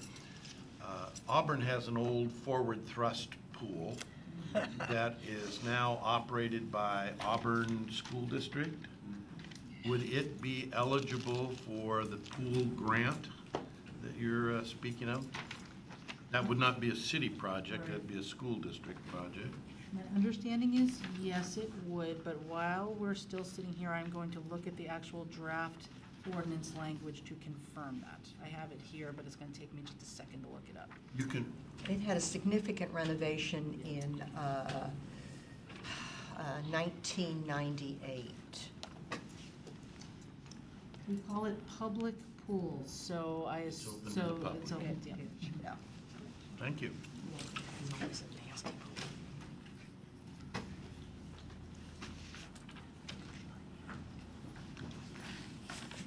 Yeah, I remember when that pool was forward thrust. Yeah. Uh-huh. And then money got tight. Oh, you and the school district bought it. Or, I don't know if they bought it or leasing it. It needed help. Part of King County, yes, King County gifted. It was nasty. Any other questions? This is going way too fast. This is good news. Yeah, this is exciting. Thank you. Darrell, do you feel that, I hope I'm not putting you on the spot, but do you feel that what's in this? Yeah, I think the changes that were made in the last City of month were Auburn? really helpful to the cities. I think our city will benefit a lot from the equity grants because we're a community that would be would scale favorably in those categories, and we have a great relationship with King County and their team up there. So I think the balance is a lot better, and the change of the guidelines to allow us to use some of the open space dollars for improvements to existing parkland that we're trying to match our impact fees that were brought up by Shelley earlier. This is a great source of those matches, so that's great as well. My only concern would be the decrease from 35 million to 25 million in the local towns area, and it looks like those funds were moved into the trail categories, which was basically the Kirkland Trail and the Burt Gilman Trail. So I think it's a little unfortunate that 10 million all came out of the city pots and maybe not half of it out of the county pot. For the zoo. But that would be my only comment to the negative. They do great work, and all of our Auburn residents benefit from King County Parks and Open Space. Okay. Any other questions from the council? You are guests. Thank you for your patience. Okay, well, I think that's it, you guys. Thank you. Yes, you want to make One some? final thing, I just Yeah. wanted to share that there's a similar presentation going on in the city of Bellevue tonight, who asked for this. And I represent the city of Bellevue, but I'm here and not there because Councilmember Pelosa asked first. Thank you for the time. That's encouraging in politics, isn't it? It's fair. Okay, thanks a lot. Yeah, we'll take a 10-minute break. I can use that. Thank you. Have a great conversation.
So May of last year, we discussed the electric vehicles replacing our aging Priuses.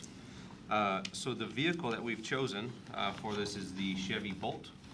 The Chevy Bolt's got about a 238-mile range on average. It does seat 5. It's a fairly roomy vehicle, very user-friendly.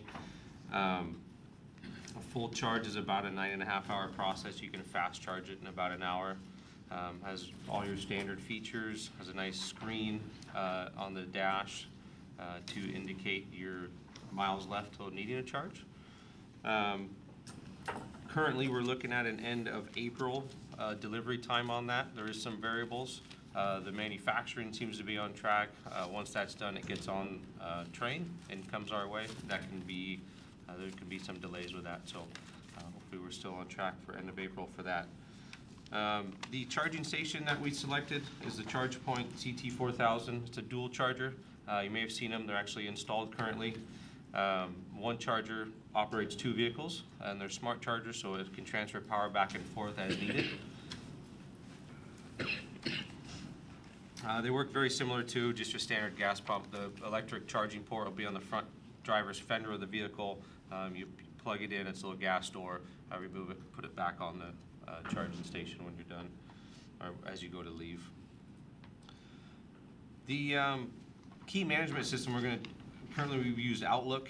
We're going to go to a key management system. It's actually in the picture there. If you have it in front of you, it's the smaller box. It contains up to 16 keys.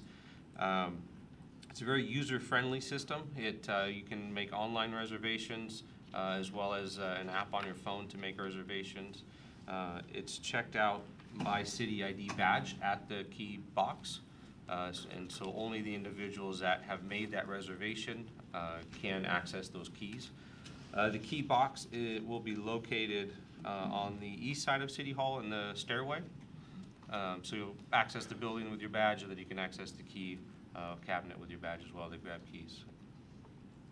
There's a ton of parameters that you can do with that as far as so it doesn't overlap reservations, too many trips in one day. We can accommodate for late returns if an individual gets in traffic, if that continues to be a problem during certain times of day. So there's a host of parameters that we can select to modify that.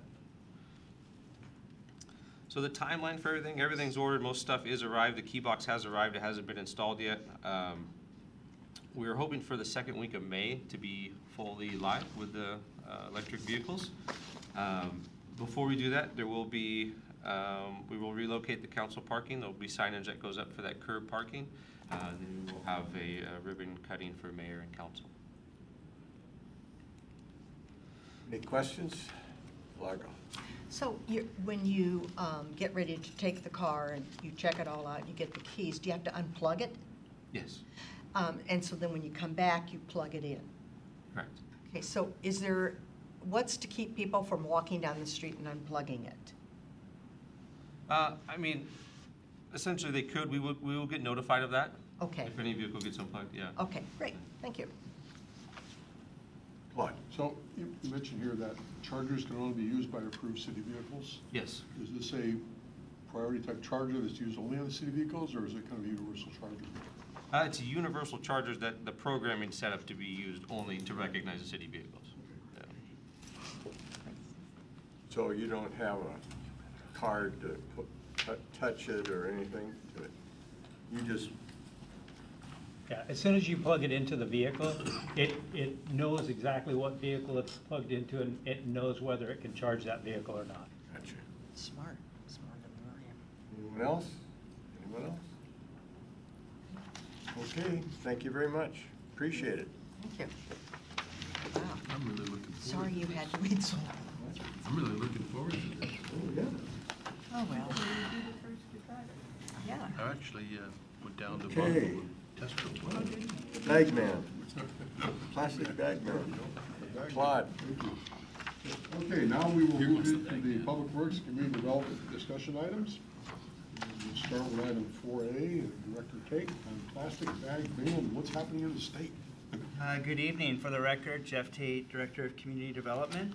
And included in your packet, it starts on page 75. And memo that's included in the packet describes where things stand with the Washington State Legislature. But the summary version is that engrossed Senate substitute bill, or gross substitute Senate Bill 5323 has made it through the Senate and is in the House right now. There is a executive session in the House Committee on Environment and Energy that's tomorrow afternoon. So it is moving through the process, and it appears as though that it's got traction to make it through the legislature. And on pages 76 and 77, I've highlighted some of the key features of the legislation. I've also included on page 78 some visuals that try to help explain what some of the kinds of bags look like, because when you read the legislation, there's references to 5 or 6 different types of bags that are all very well defined. So the obvious one is the typical plastic bag at a grocery store, that is what would become prohibited if the legislation goes into effect. And then there's some kinds of plastic bags that, if they're made of certain materials, that can be allowed within grocery stores to serve like bulk foods and produce and meats and seafood and those types of products. And then there's a paper bag option, obviously, as well, which is required to be of recycled content. And if a store or a consumer chooses that type of bag in a grocery store, they'll be charged an 8-cent fee. That's actually spelled out in the legislation, that the 8-cent fee per bag is a requirement that the retailer charge, and that's a taxable sale. So there's a cumulative effect of all those bags sold of an amount of money that would go back to the state as well. The effect of the law, obviously, is to eliminate single-use plastic bags. The 8-cent fee is a feature, of course. There is an exemption for the state or for a retailer to not charge that fee if a customer is paying with a food subsidy program. I mentioned there's a few exemptions, like the plastic produce bags and the types of bags that would hang on doors, or you put newspapers in that would be delivered to households. The law would go into effect on July 1st, if enacted. And it does give retailers essentially a year to work through inventory that they may already have on, that they've already gotten their storerooms, with the inventory that they've already purchased. Enforcement is complaint-based, and there is a potential for a $250 civil penalty. So we'll be tracking this in the coming probably 2 weeks. We'll understand if the legislation will be passed through the House, and I'll follow up with an email to City Council and let City Council know if there were any modifications as well. Well, we were going to actually take this up as an item on a study session for the city once we found out that there was legislation in the state, and Jeff talked to me about it. We figured it'd be better to bring the state's agenda in, because they're looking at doing this naturally statewide, and it takes effect, and plastic bags, as far as the single-use carryout bags, will be limited statewide. So, Councilmember Baggett. Just a quick question. Who gets the 8 cents?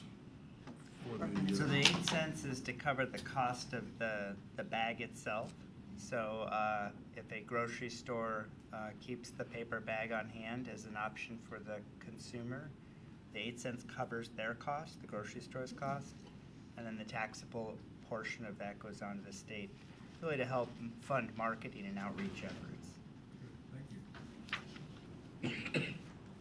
Any other questions? Any questions? Oh, I'm That's sorry. okay. I'm sorry. Any other questions? Deputy Mayor? All right, Jeff, thank you. Thank you. We'll move on to our capital projects status report. Ryan?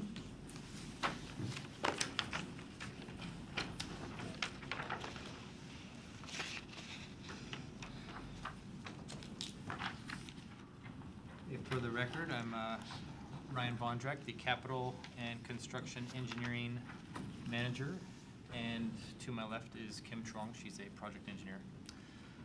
We'll be presenting you to the capital project status report currently going on, as well as a report on the current feature project that's in the spring magazine article. I'll give you a couple of things that's going on in our group with the capital project status report, and then Kim will present on the feature article, and then if we have any time left, we'll give some brief updates on the capital project status report itself. Okay, so we're currently working on 39 active projects totaling approximately $55 million. 20 of those projects are in design. 19 of them are in construction. 2 projects are going to go to award in April. It's actually not April 1st, it's April 1st and April 15th, so there's a little mistake on there. But the 2 projects that are going to award are the Auburn Way North Sidewalk Project, as well as the Green River Pump Station project that we'll get to in a little bit. And then we have 6 additional projects that are expected to enter the construction phase within the next 2 months. So it's going to be a very busy season here coming up shortly that we're excited about. The report that's in your packets is the February report. I'm currently working on the March report, so I'll give you a couple of changes that you're going to see in the March report that I'll have out in the next couple days.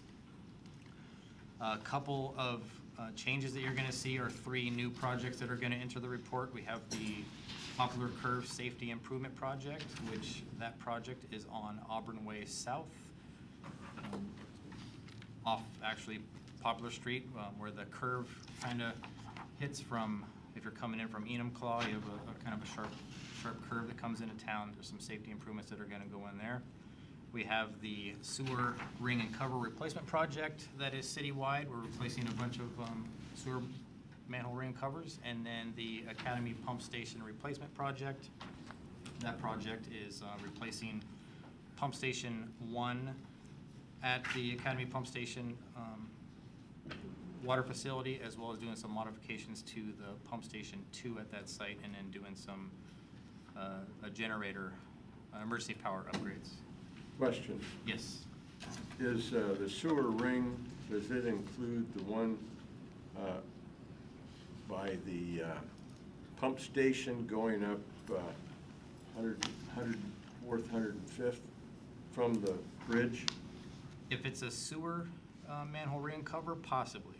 I wish I could tell you exactly all locations, but it is throughout citywide, and it's a ton of them. I don't know if it's sewer. Well, sewer's the big one, right? Or water. Can water be a big one too? Not typically. In the water in the streets, you're going to see a little water valve that's really Oh, small. yeah, but the one this size. What's the location?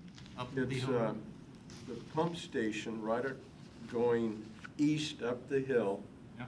to 320th, or not up to 105th where the light is, and then up the hill. This is the one coming down right across the street from the city pump station. Okay. I'll take a look at that location and see if it's on It's there. probably a dip of about 2.5, 3 inches on one side. Like I said, if it is a sewer one, then it's likely to be replaced because we have an inventory of all the ones that need that. I was gonna step out of my car on the side, take a photo and send it to, Yeah. Well, if you see it, certainly. I haven't taken a photo. Okay. It's a busy road. I'll take a look at that location. Appreciate it, thank you. And then on the actual report itself, we're going to change the dates that are currently shown as seasons, change those to quarters. I think that's going to clear up some of the confusion when you have the winter phase on a project. Sometimes it's kind of hard to tell whether it's where that is, either in the previous year or the next year. So you're going to see that soon. Maybe not in the March report, but in the April report, because I'm going to have the March report out here in the next couple days. With that, Kim is going to present on the feature article. Good evening. So our spring feature project is the A Street Southeast Preservation Project. And here's a map showing where the project limits are. And it's basically the purple that are highlighted. So it's along the A Street Southeast corridor between East Main Street, which is just a little bit southeast of us, and all the way to 17th Street Southeast. And the A Street corridors connects our city regional our regional growth center to the north with the Summer Pacific Manufacturing Industrial to the south. It is a 5-lane roadway that has over 25,000 vehicle trips and also 85 daily transit trips, services daily. It has been identified as a T3 truck freight route, which means the corridor carries between 300,000 to 4 million tons of freight each year. So with this much heavy usage, this corridor throughout the year has seen a fair share of significant wear and tear. So I want to show you an example. So in this photos, it was taken in 2012. This particular location is on A Street Southeast, just south of 7th Street, kind of right in front of that building there, which is the carpet cleaner companies. But in this photo, you can see the pavement are in good conditions. We don't see any cracks. But 5 years later, this photo was taken in 2017. You can kind of see some of the cracks that are forming along the street there. And once kind of the outer layer of the pavement starts to unravel, it's going to continue to get worse, but it's going to continue to get worse at a faster pace. So just 1 year after that, in 2018, you can see that it's gotten a lot worse. It's gotten bigger. So this slide just kind of combined the 3 photos together, so you can kind of see the progressions and the damages to the pavement. So we want to make sure that we're maintaining these roads in a timely manner before it gets to the point where we're seeing pavement structures damages, which would obviously cost a lot more to repair. And so this is why this type of preservation project is important. So some of the improvements that we're proposing for this project is to grind and overlay nearly 4.7 miles, lane miles, and to perform pavement patching repairs to get rid of all the depressions in the road, all the potholes, and to address localized drainage issues, and also upgrading curb ramps to meet ADAs, and to improve the water system between 2nd and 7th Street. So some of the benefits you'll see with these improvements are you're going to see a smoother road surface and prolong the life of the pavement structure, which I mentioned earlier, and eliminate potholes and depressions, which in turn will alleviate some of the drainage issues that we're seeing along the corridor. There's not a lot, but there are a few. We also will provide improvements to pedestrian access, which is the curb ramps replacement, and then also improve the water system to accommodate for any future growth within this corridor, and to reduce maintenance costs. So this project is funded by 2 different funding sources. One is the federal Future Sound Regional Council grants and our city funds. The design of this project is proposed to be complete this spring and start constructions, and we're hoping by fall of this year we'll be able to wrap construction up and open the road. Kind of sum up what I have to present for this project. Is there any questions I can answer? Questions? Councilmember Wales? I have 2 statements. I'm glad we're working on this road, not from a freight point of view, but it is kind of a major corridor between Lakeland and the wonderful city of Auburn, so it's nice that it's more presentable. And I also noticed on Friday that the hedge along there that's kind of hit and miss, in some places it's 5 feet, and other places it's 10 feet, it's being trimmed and all spruced up. And I figured that was you, Ingrid, but it wasn't. Well, anyway, it's a corridor road, and I'm glad to see that these kinds of improvements are being made. And whoever is doing the hedge, Ingrid, thank you very much, because it's, you know, with the Quonset hut being cleaned up and the hedge, the laurel hedge being evened out, nicer curbs and nicer ADA and sidewalk and better road. I just think that that's what Bill would like to see for 4th Street. So I just want to add that the hedge is actually park staff. Really? Thank you. Deputy Mayor It's Wilson. great. It'll look better. So, is that your responsibility, Daryl? Yeah. That right away there? It's part of the ones that the city maintains. It was put in as a clean sweep project, and then we contracted out with a firm that has the capabilities of doing such a large project. Yeah, it looks so much better. I noticed the same thing. the Oh, other it's day. great. It's really nice. Any more questions? So with the actual capital project status report itself, given that we are about to enter a busy construction season with 6 additional projects going into construction in the next 2 months, and then the 2 that are currently going to award here soon, it's nice to have projects come off the books.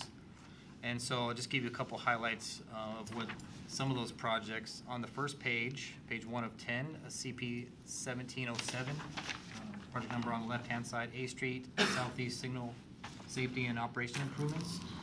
We issued physical completion on March 14th and final phase of process, so that one is going to be coming off the books. On the next page, page 2, the top 2 projects that you see on there, MS 1814 Game Farm Park Building Demolition Project, and CP 1218 Auburn Way South Safety Corridor project that has been going on for quite some time. Both of those projects are going to be coming off the books as we are issuing final pay. So it's very exciting for those.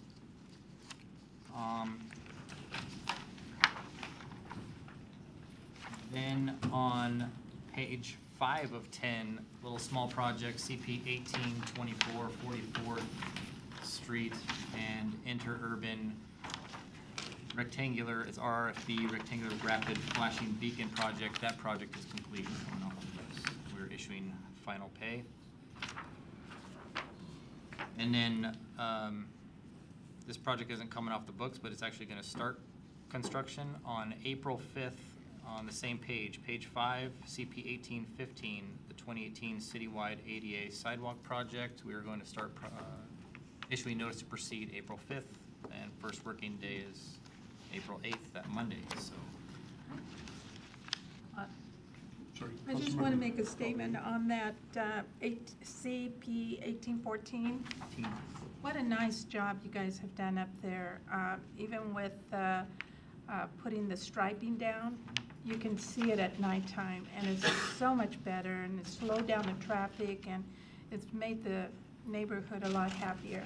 So Yeah, thank that you. was some of the concerns that we had going in, and I'm glad that's working out. Yeah, because I remember you guys saying that you didn't have enough room, and some of the people there in the corner were concerned about backing up into it, but everything seems to be working out pretty good. That's so nice thank to you. hear. On page 7 of 10, the 2 projects that are going to award that you'll see here at the next council meetings, CP 1802 Green River Pump Station Emergency Power Project. That's advertising now, opening bids on Thursday of this week. And then CP 1804 Auburn Way North Sidewalk Improvement Project. That project is going to award on April 1st. So that is all we have tonight. If you guys have any questions? Just one on, so back on page 6 on CP 1516 on the airport, it says we reached agreement with the FAA on the January 9th. Give us a little bit of updated information, what's happening with them. So that project, we are currently working on moving towards submitting 90% design package to the city for review.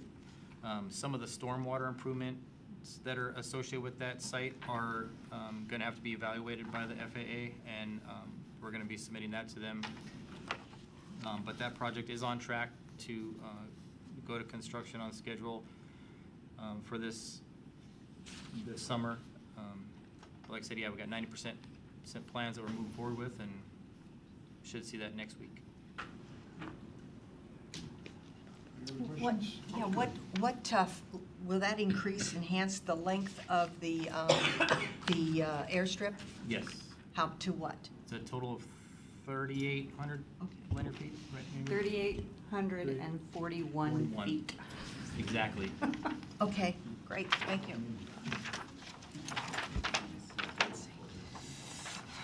Any other questions? Okay, thank you both. Well, thank you for your time. Okay, we'll move into our item 4C, utility undergrounding code revisions, ordinance 6713.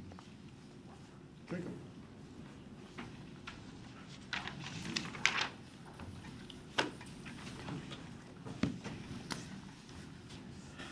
Hello, Jacob Sweeting, city engineer.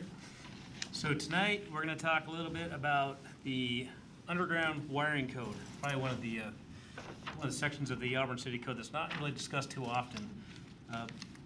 So the section 13.32, it requires all new electrical, cable, telephone wiring to be placed underground. So this applies to all new development, with some exceptions. Redevelopment with some triggers there, new service connections, and then conversion of existing aerial systems to underground. Some of those exemptions are high voltage lines, so you'll see the large PSE poles with the 3 wires on top. Those are very difficult to underground, so they're exempt. Temporary services, and then attachments to existing poles that are already in the right-of-way are exempt as well. So this section of code also talks about conversion of the existing systems that are already in the roadway by either development activities or by capital projects, like the ones we were just talking about.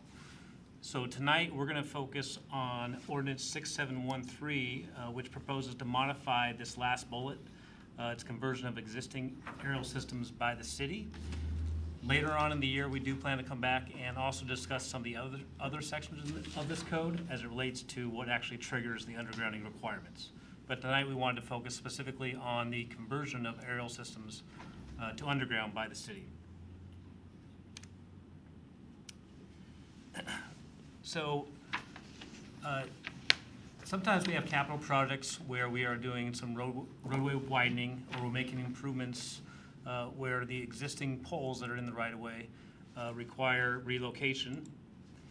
And when we're scoping out that relocation activity, it makes more sense to underground those poles rather than just to pull them back behind the right-of-way. It could be to address safety issues or accessibility issues. Often when we're doing this, what's actually paying for that undergrounding would be included in what we've applied for in grants. So it's already included in the project costs. Now the benefit of doing it with the city projects is that PSC, under the Schedule 74 tariff requirements, actually cost shares with us on those undergrounding. So PSC pays 60%, the city pays 40%. We also do pay for the trenching, restoration, and survey of that work, so it really ends up being about a 50-50 cost share on that between PSC. And then once those PSC wires are coming off the poles, any other utilities that are attached to those poles need to come off and go underground as well at their own cost. Usually end up being in some sort of joint utility trench, which then allows those poles to be removed from the right-of-way. Now what's excluded from these cost requirements are the actual service connections to each one of the houses from the wires that are going from the air to the underground. So here's a picture here that shows a house with some overhead wires that are connecting from a pole that would be in the right-of-way. So what we're talking about is where this pole would be going away, and the code modifications we're talking about are specific to how the house now becomes connected to the underground wiring that's out in the right-of-way after this pole goes away. So currently in the city code, there's 2 options. Either the owner pays for the undergrounding of the service connections, which is approximately a $10,000 to $50,000 cost. Now, how does it get up to $50,000? It's because when you completely underground your wire from the house into the box, often that means you have to look at your actual fuse box, possibly replace the box, and sometimes even replace wiring within the house all to get your UL listing. And that can become very, very expensive, especially in a lot of the older houses throughout town. The second option is that the owner just disconnects the power. So we see some challenges with this.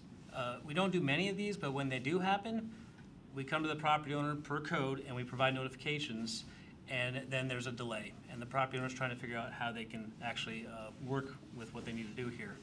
And we sometimes get into construction or waiting for the property owner to underground, and our contractor's waiting, and we could end up having some delay costs associated with that. Sometimes, to keep things going, a temporary pole is installed, which is allowed per code.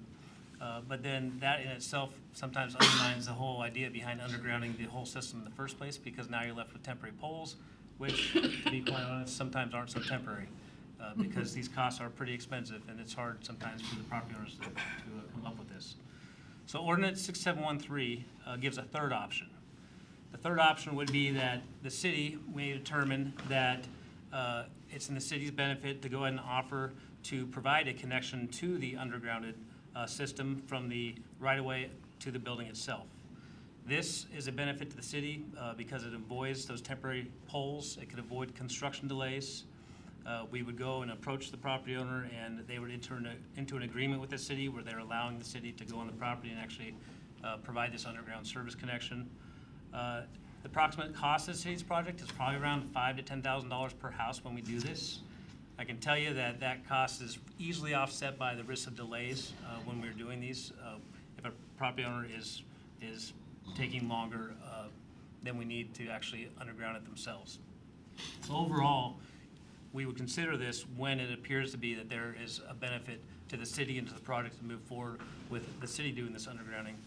And I'll show you, it's not exactly the same undergrounding approach as the property owner would be taking, so I'll show you some important differences here in just 1 minute. Going back to the picture of the house. So the red arrows point to an aerial line coming down to what's called a weatherhead. The weatherhead comes into the house. This is a typical aerial connection. So that first option that the property owner pays for, it completely eliminates the weatherhead. It eliminates the aerial line. Maybe hard to see, but there's a dash line that comes underground and comes straight up into the meter box. This is what triggers the potential rewiring of the house and the replacement of the box, which those costs can skyrocket. The option that we're putting forth that we may consider as a city in these situations would be somewhat of a hybrid. So we come in from the right-of-way underground, and then we come up in a conduit that rises along the side of the house. You can see here. Comes up to a new second weatherhead, which then connects to the existing weatherhead. So really, you're maintaining an existing aerial connection without having to go into the house and into the box and potentially rewire things. That's what we'd be proposing as a third option to make sure that we don't incur those construction delays and temporary poles that we talked about.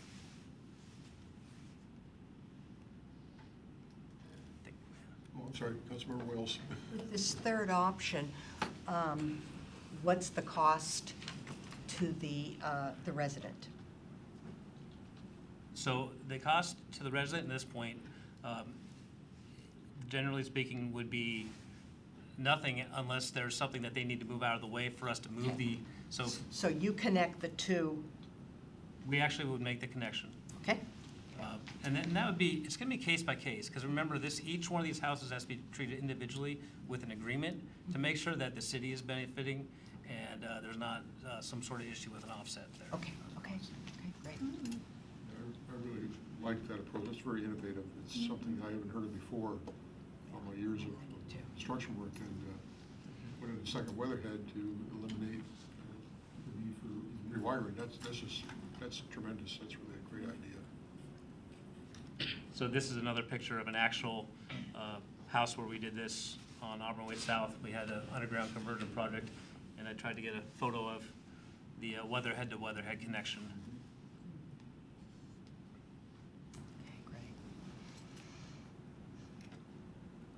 So, next steps, with consensus, we plan to come next week with the ordinance for adoption. And then, like I said, later on in the year, we'll come back and talk more about some of those other issues with this code. What are the triggers for utility undergrounding? And that's about it. Questions? Councilmember Baggett. Just a point relative to Auburn Way.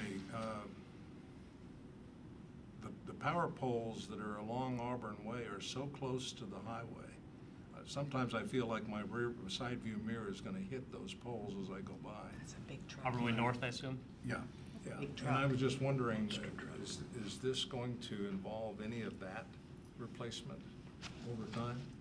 This particular ordinance we're talking about tonight, no, but this is the section of code that deals with those type of poles that are in the right of way.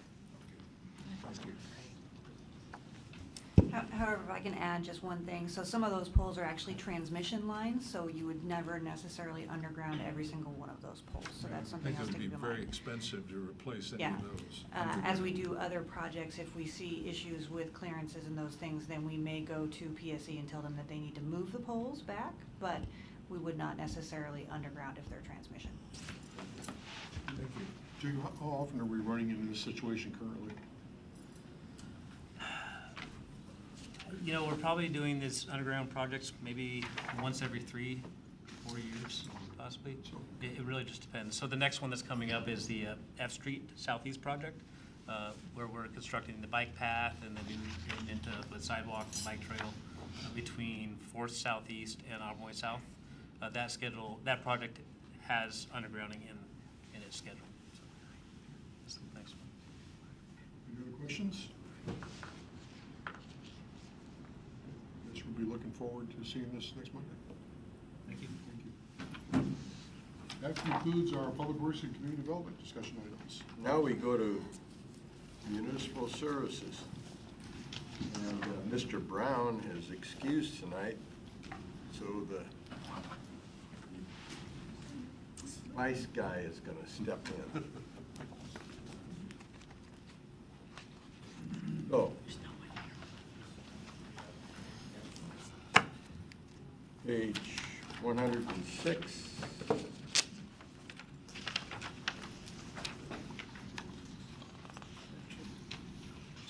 (2018) inspectional services.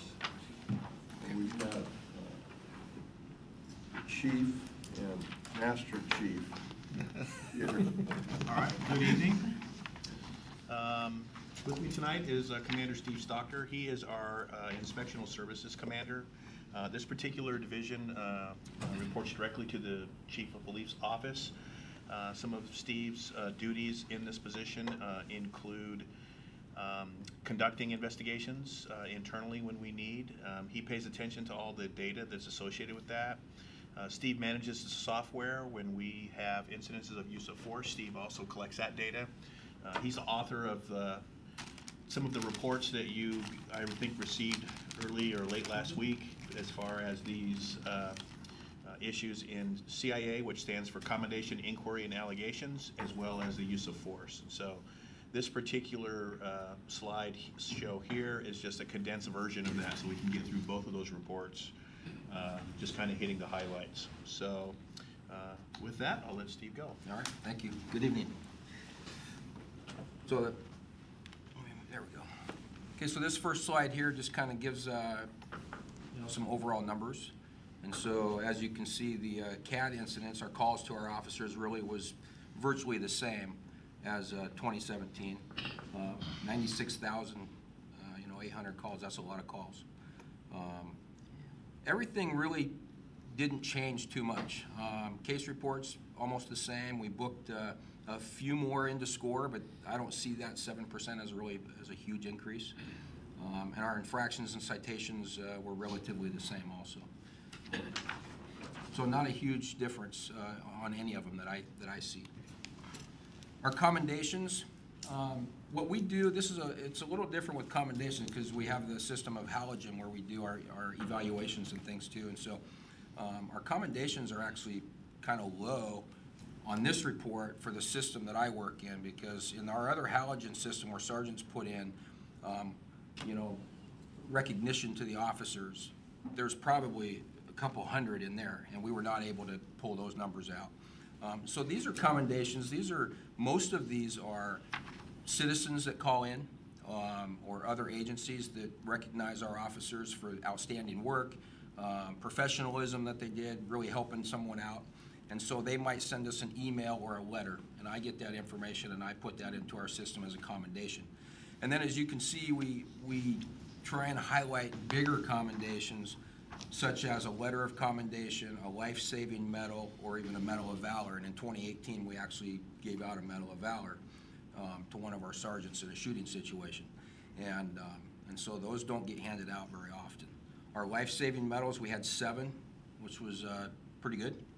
And those continue to climb, obviously, with a lot of the CPR calls that our officers are going to. On this slide on internal investigations, so you can see here that with the 96,000 calls that our officers go to and the amount of bookings and arrests that our officers had, we had 7 internal investigations, which is really low. And as you see in the report, I don't know if I have a slide on it, I think it's 6 of the internal investigations came about internally. And so it wasn't because of complaint. And so as you can see, an internal investigation is something that's fairly serious allegation, a policy violation, a use of force complaint, a bias complaint. If it looks like a pretty serious bias complaint, the chief may order an internal investigation in that. And so only having 7 and those coming from us really, I think, is a testament to what our officers are doing out there. We don't have these serious allegations of complaints coming in from citizens. And, and so we're actually fairly proud of that. Obviously, we do have employees that make mistakes at times, and we hold them accountable. And so there are some misconducts that were awarded to some of the officers, unfortunately. But none of them were, I don't want to say none of them were terribly serious. We had a couple officers that were suspended, and we had one officer that left and resigned before we came up with a conclusion, so we have one that was a no conclusion. Supervisory inquiry, this is where we mostly have inquiries on complaints, and these are lower level service delivery. It could be a policy violation, but not one that we deemed was really super serious. Customer service, demeanor, and so again, with the 96,000 contacts that we're doing out there, and 20 inquiries, I think is pretty low. And some of those still come internally, but a lot of the inquiries will come from an actual citizen making a complaint on the officer. Here we had, with inquiries, we use the term acceptable or unacceptable performance.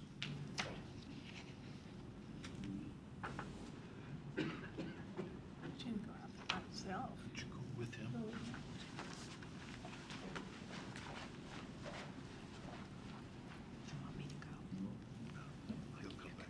And so in our inquiries, we had 10 of the inquiries that we deemed to be unacceptable.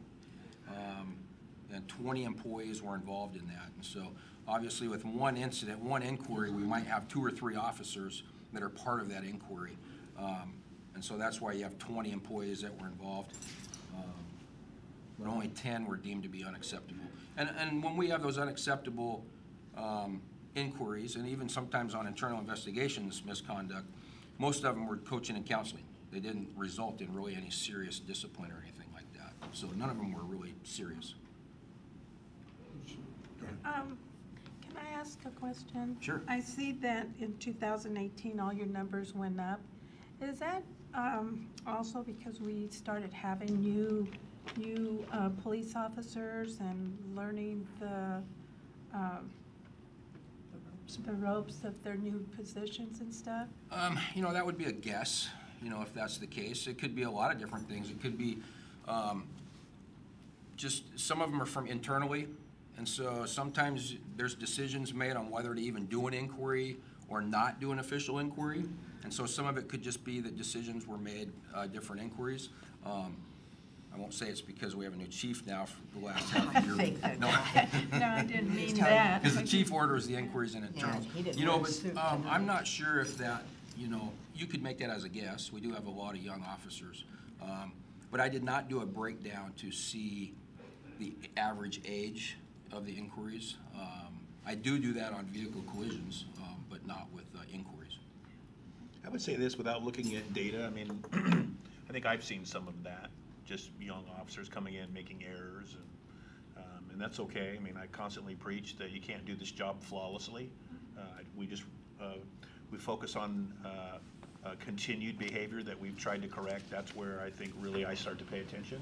But you can't do the job flawlessly, and if they come out here and make an error, we get them going in the right direction, and 99.9% of the time, we see correction, and that's all I can ask for, so. Yeah, because I see that in 2017, the numbers were high as well, and then it went, but they dropped down on 2018. And then we come to, on this inquiry, they've gone back up on 2018. So I was just wondering, because we have added some new police officers, they are young and stuff like that, and that was. Yeah. No, that's a good point. Sometimes you can't put your thumb on it, though. That's the difficult part. Okay, thank you. And when we look at the allegations, so these are all the different complaints that came in on internals and the inquiries.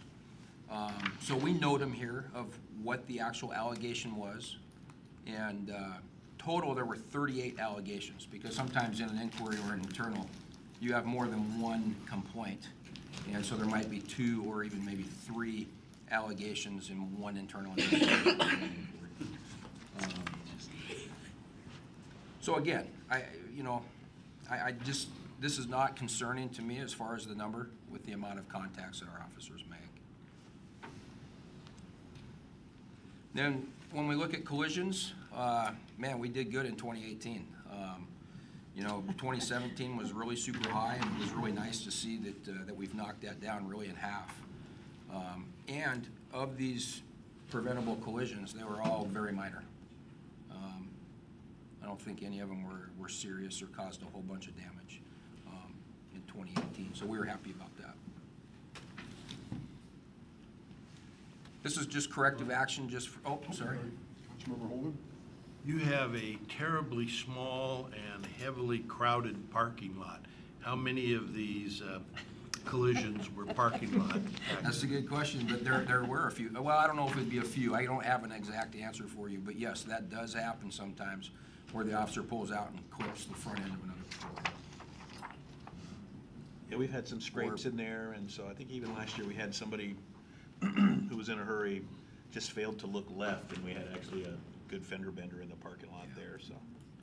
Yeah, I will say that, if you look at that 41 in 2017, that is youth at its best right there.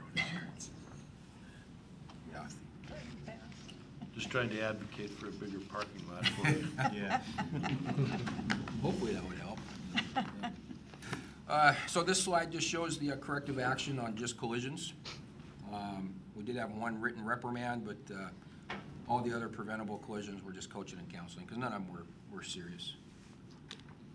Then when we're looking at combined discipline with all of the inquiries and internal investigations and collisions combined, again, counseling was obviously very high with the misconduct or unacceptable performance, which just goes to show too, I think that a lot of the allegations that came in and the inquiries that we did were pretty minor and only required just some counseling with the officers.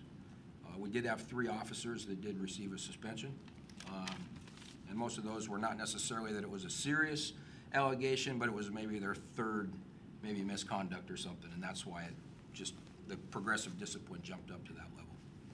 I'd like to stay on this slide for a second. I think this right here really is indicative to how, even when Chief Lee was here and we're continuing, this is kind of our mantra as far as our leadership goes on how we believe we can handle issues that go on internally. And so we do set high standards for our officers, but I'm a firm believer in, we don't have to take away your birthday to correct action.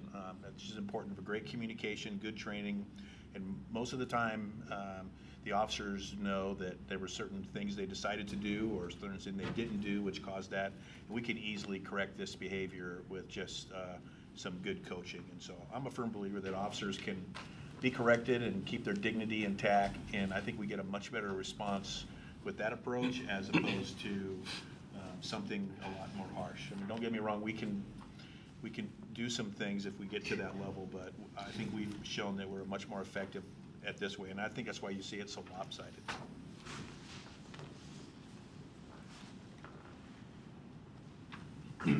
So now when we're looking at use of force,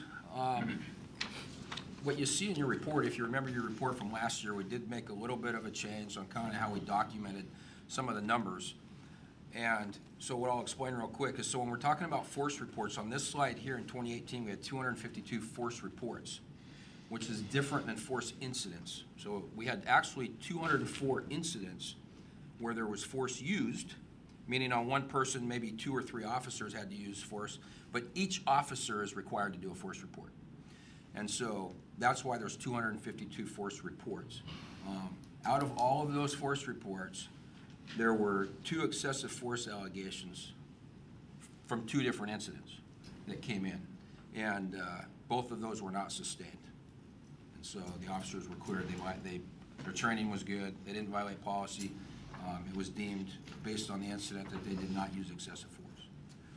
And I think another stat to bring back up with all of this is, don't go back to how many people we arrest in that year. We arrested over 5,000 people, and over 3,000 of those we actually physically took into custody and took to score. And so when you affect an arrest of that many people and you only get 2 incidents of allegations of you didn't use the proper force, I think that's pretty indicative to our training program and how we do things. Largo. Thanks. Last weekend, I watched Is Seattle Dying? And they, pardon? Oh, I just, sorry, didn't like the report. Sorry. And they were able to provide, through public disclosure or records requests, the frequent flyers. And it was interesting that they had a number of people that they had arrested. Can we get that data by doing a request for records? Do you have a listing of frequent flyers? I don't think we have an official list of frequent flyers, but I think we could perhaps try to mine some data on people that we may just know and see if we can't put something together like that or whatever. Without a lot of extra work, it would be just interesting, and in all of these, and I agree with what you said on the report. It was very biased. Thank you. And it was too long, and it was very sensationalized, and it was everything. But it would be I'd be interested to know, do we have 100 frequent flyers? Do we have 50 frequent flyers? And are we like they were, where 100% of them had either drugs or, just kind of a feel with just a quick blush? I'd like to see what our data is, if possible. And I'm in no hurry. Yeah, I'll take a look at that, see what we can do. Yeah. Okay. Yeah, and I will say on this here too, so on that 204 incidents of use of force, only 1 person had to use force on him twice in 2018. So there was 203 different individuals that we used force on, which is different than what you look for in the frequent flyers. But so that was kind of an interesting stat to me. Then when we look at force types, this is, some of this is what the officer inputs when they complete their force report. And as you can see, we use, verbal takedowns. LV&R, the lateral vascular neck restraint, is used quite often. And then other is, if the officer doesn't feel like they used any of these here, then they don't have any other choice but to put other. And so this just gives you a good indication of the force types that the different officers used. And this one here then shows, they check the box effective or not effective. And what's always interesting about this one, obviously, is that verbal is always not effective. And that's, obviously, because they always try verbal first. And if it doesn't work, they usually have to go to some other technique. The LV&R was used quite a bit and is effective a lot too, which is, this technique is trained so well by our defensive tactics folks, and the officers rely on it, and it's becoming really super effective for them. So when they are able to use LV&R, it just makes it to where it ends that incident. it stops no more force having to be used. And so it's a really good technique for our officers to use. Could you show us that one again and do it on the big guy? No, it's something, you showed it to us a couple years ago. Yeah, it's sometimes people who aren't trained in it may mistaken it for what we refer to as an air choke, and it's not an air choke. It's where both of your forearm and your bicep are placed laterally on somebody's neck. There's pressure applied. Sometimes you can get compliance before you apply full pressure, and after a few seconds, the person is rendered unconscious, which gives us the ability to stop the fight and put handcuffs on before they come up, and so. Don't show us then, yeah, thank you. It's ugly. John? Yeah, it was first developed in mental hospitals for controlling violent inmates in a mental hospital. Anytime you can, if you're in the middle of a fight and you're trying to get someone to, most of the time it's resistance of what you're trying to do. If anytime you can control the head and neck and shoulder area, you can use it, gain compliance, as opposed to not being able to do that. Now we're scrapping with our hands and our fists, and it's people get injured that way, and we lose control. So. And then this slide shows out of the 252 force reports, noted injuries. And so with the suspects, there was 87 suspects that were injured and 35 officers, and none of them were serious injuries. Probably the most serious injuries are probably from a canine bite. I saw that an officer had a broken tooth. Do we pay for their teeth to get fixed if they break a tooth? Yeah, we have insurance that takes care of that. Great. Yeah. Okay. So we were, yeah, so with this one here, no serious injuries on any of the officers or suspects, actually.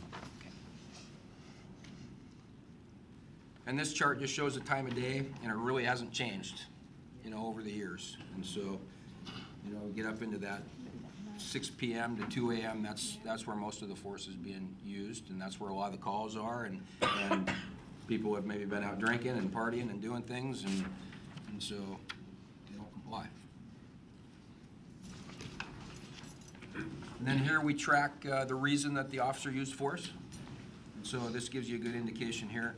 And obviously, just like force being, the resistance of the person, there could be 2 or 3 noted. The officer may use 2 or 3 different types of force in order to get that person under control. And so actually this year we had 658 documented is what that comes out to of reasons that the officers used force overall. We put this slide in here because we do this report every year, and it has to do with traffic tickets and race in our city. And this is based on estimates. It's kind of hard to pull these estimates out, but there is a website that we can go to, and it's a little bit confusing. But we were able to pull this out of all the traffic stops that we did, and based on this, I don't see anything that's that gives any rise for concern, based on the statistics, if everybody's had a chance to look at that. And there is a more thorough report rather than just the numbers. It actually has some text with it, and if you do want to copy that, I could definitely get you a copy of that also. And with that, any questions? No more questions? Thank you. Thank you, guys.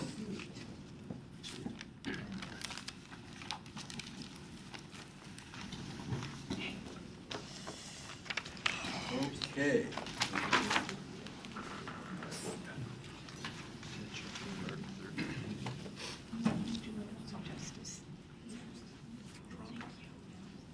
Parks and Rec update. Here we go. Oh, no. You're in for trouble. No trouble.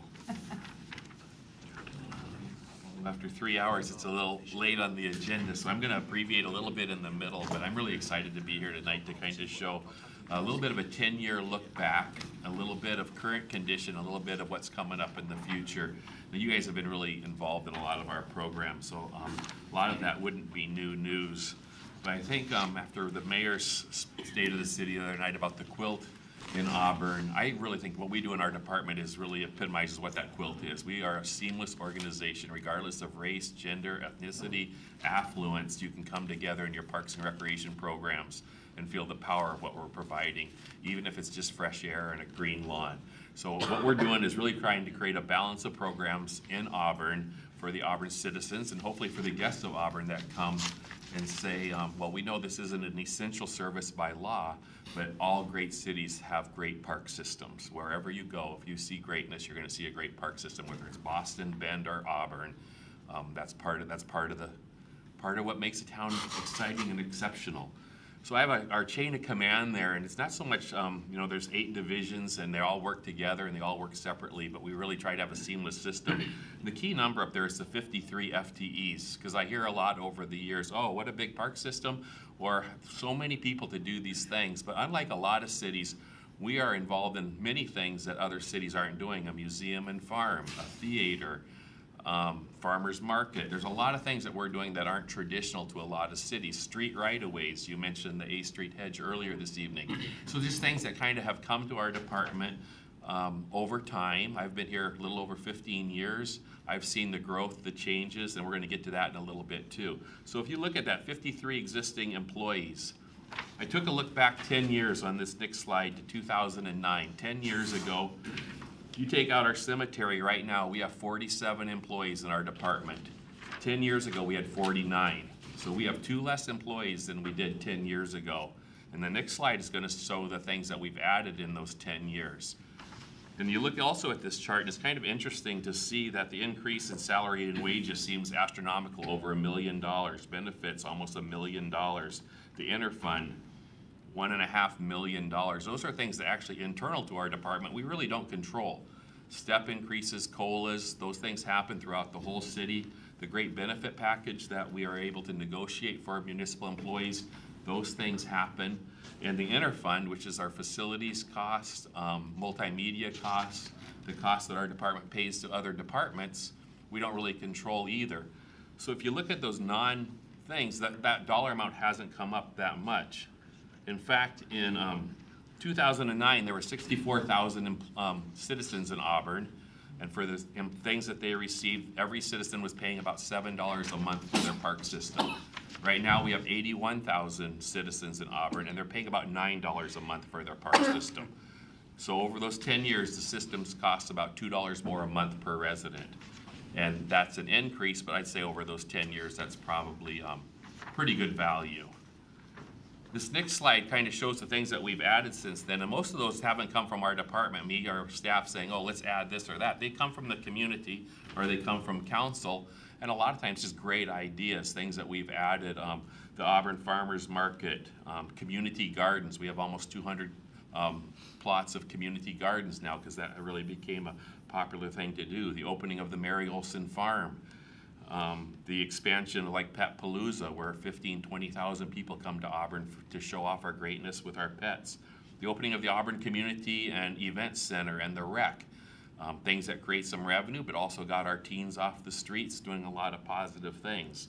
So a lot of great things have happened in those 10 years as well, which adds to our cost, because obviously not everything we do has a return on investment monetarily. Some just feel good. We all hear about the power of parks. The one I love in here is parks have the power to strengthen communities, transform lives, and protect the future. And I think we're a really good investment. There's obviously the health benefit, the environmental benefit, but I think the most important one is just people getting to know people. And I think our department does a lot of that. So there's safety things that we work with the chief a lot, and they're great to have a police department that comes down to our late nights, and our bike officers have really improved the power of our park system.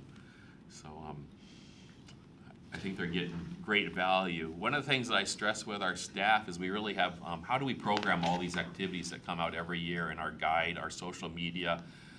There's just a lot of information out there. I don't know how many Facebook pages just our department has, but one of the reasons I think a lot of people think our park system has grown so much is because more people use us and more people hear about us.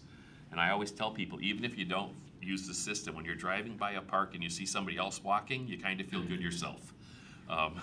And so that's why regional trails are That's so my popular. kind of exercise. That's how I work. Yeah. But anyhow, in the red there, those core services, I think it's important if you build a community center or a teen center or a senior center, that you maintain it and hopefully you program it so it's used. To me, at parks and open space, if you own parkland, you should mow it and take care of it. If you can't take care of what you have, you're never going to get more support for what you're doing.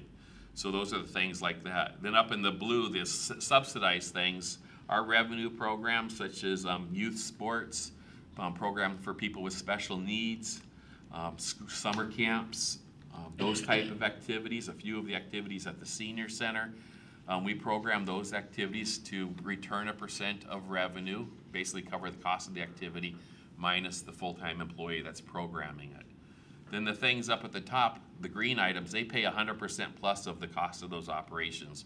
When you see a flyer come out for a trip and tour where somebody's going backpacking, or there's a trip from the senior center to a Seahawk game in Arizona, we're making a profit on those things. If there's a wedding reception at the community center, those are profit things, a private birthday party. Nobody benefits from that except for the participants and their friends. The taxpayer shouldn't be subsidizing those activities. So that's how we fund our things. The more individual benefit, the higher the cost of the activity. Bill? Daryl, how many disability youth or adults take part of the events? I don't have the exact number, but our program is extremely successful, both with the youth, but yeah. Regionally, Councilman, no. Regionally, and also our attention to the adults with disabilities is second to none. A lot of the programs seem to drop the participants once they reach an adult age, but Jamie Warner and her staff, everything from going out and learning how to eat dinner out in public or going to a movie or being involved in Special Olympics, it is really a great program, and people come from all over for that program. And most of them are, while there's a cost with it, it's low, and a lot are funded through DSHS or wherever the family's receiving the assistance. Did you get us a figure? Yeah, I could get a number for annually how many are in it. I It's quite appreciate easy that. to do. Yeah. Yeah. So that's how we fund our programs. A little bit of how we break down all of these areas, and there's some slides after this I'm going to try to go through relatively quickly, but the administration, while that number looks really high, there's three full-time employees. There are one admin for the entire department, myself, and a park planner. The reason that number is so high is all of the shared costs of like facilities and interfunds are in the administration budget, or at least a high percent, not all of them. There's some other ones, but there's probably 900,000 of that is in our interfunds. It just goes there. Bank card authorizations, all those type of things are in that fund. So the other divisions are operated as, we keep track of all of our revenues and expenditures by department, so we know how successful they are based on attendance or by revenue, depending on what the project area is. As I mentioned, there's 3 employees in Parks, and Jamie's our planner. He does a lot of grant writing and project management. Myself and one other. 6 advisory boards, that takes a lot of time as well. Then our arts, theater, and events, I think that program is second to none in the state as well. We've made great strides in that area in arts and events, and our just pop-up things like Pianos on Parade and the Benchmark program. Julie Christie, Allison, that group is outstanding. They also do the farmers market, that long season, which is just continuing to gain in popularity. Recreation and facility rentals, there's 9.5 people there. That's the special rec program you just spoke to.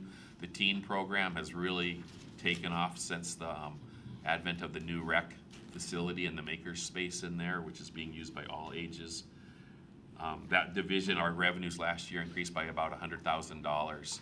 So our summer camps and those things have really taken off, as well as the new rentals of the community center building.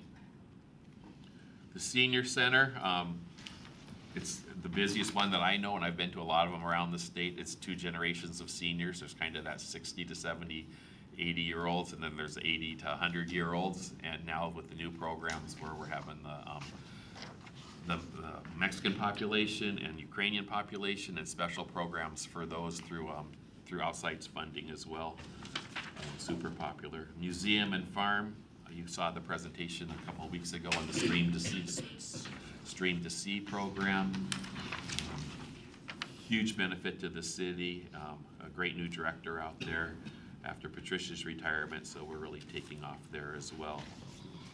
Golf course, aimed to be one of the finest municipal courses in the world. It brings in about 1.8 million and expends about 1.8 million depending on weather and how often our council members play out there makes a difference as well. Still have dreams of a driving range at some point, but great new superintendent out there. Our rounds went up again last year, and hopefully we can do the same this year. 4 high schools play there. They don't pay a fee, but it's a great thing to grow young people into golf, and so it's a great program as well. And Seattle U. I didn't know that. Yes, Seattle U plays out there too. We'll invite any university. In the park maintenance division, there's 16 people, and if you look at the numbers here, there is a lot to do, from dog parks to disc golf to parks and open spaces. 10 years ago, we took over street right-of-ways, so the beautification areas in the streets, if it's basically needs to be weeded or planted, it's our division. If it doesn't, it's Ingrid's division. And so that added thing, all the flower pots on Main Street and the flower baskets, that's been a large increase in the last 5-10 years. We have our own nursery at GSA, so we grow a lot of our own plants and work with the Auburn Garden Club to keep those costs down as much as possible, but still all those baskets have a cost and they have to get watered and fertilized, so as we increase the number of pots, it increases the cost. That's why some of those things go up. City of Everett recently did a park maintenance study, and they kind of looked at cities of about the same size as theirs. So Everett 110, Auburn at 81,000, Kent at 127, and Kirkland at 88. I was really happy when they called and asked these numbers, because I was curious as well. Because when we hear about how many parks Auburn has and how many people live here, we're really not that abnormal. In fact, you're going to see with that top number, probably on a per 1,000 people basis, it's almost exactly the same as those. On our number of FTEs, it's probably about the same as it relates to the number of parks. Maintained park space, undeveloped. And then you look at the cost to maintain. We're maintaining our parks at about almost $11,000 an acre, which is way less than other cities of the same size. And one of the reasons for that is we've been blessed by council and others to be able to buy the right equipment to do the right job. When we go from one size gang mower to a larger one, we don't have to add employees. We can do the job more effectively. We have a computerized irrigation system at a lot of our parks, so we know when the weather's coming. We don't have to turn on the irrigation. We can do it manually. Same with at our golf course now. We can control all those irrigation heads from a phone, and so it's a lot less manpower. So we've done a lot of things in our system over the years to try to keep our costs at a manageable level. And if you look at 6 acres per 1,000, which is kind of the national park standard, if we have 80,000 employees, we should have about 480 acres of developed parkland. We're at about 300, so we're actually a little substandard there. And some of that is because of the West Hill and Lee Hill, which we took over from King County, which were substandard to start with. So we're trying to make up some of that deficit and trying to develop parks that have a lot of natural areas that aren't as expensive to maintain as like ball fields, which have your highest cost of maintenance. But those facilities also create the most revenue, and synthetic ball fields obviously are expensive to build, but you make a lot of money once you build them. A couple of sites that we have coming up. I know this was of interest, the West Auburn Lake property, Peter B. Lewis Park. The name is in that, but we're not sure if it's Lake Park or Bog Park or just Peter B. Lewis Park, but it's budgeted somewhat this year.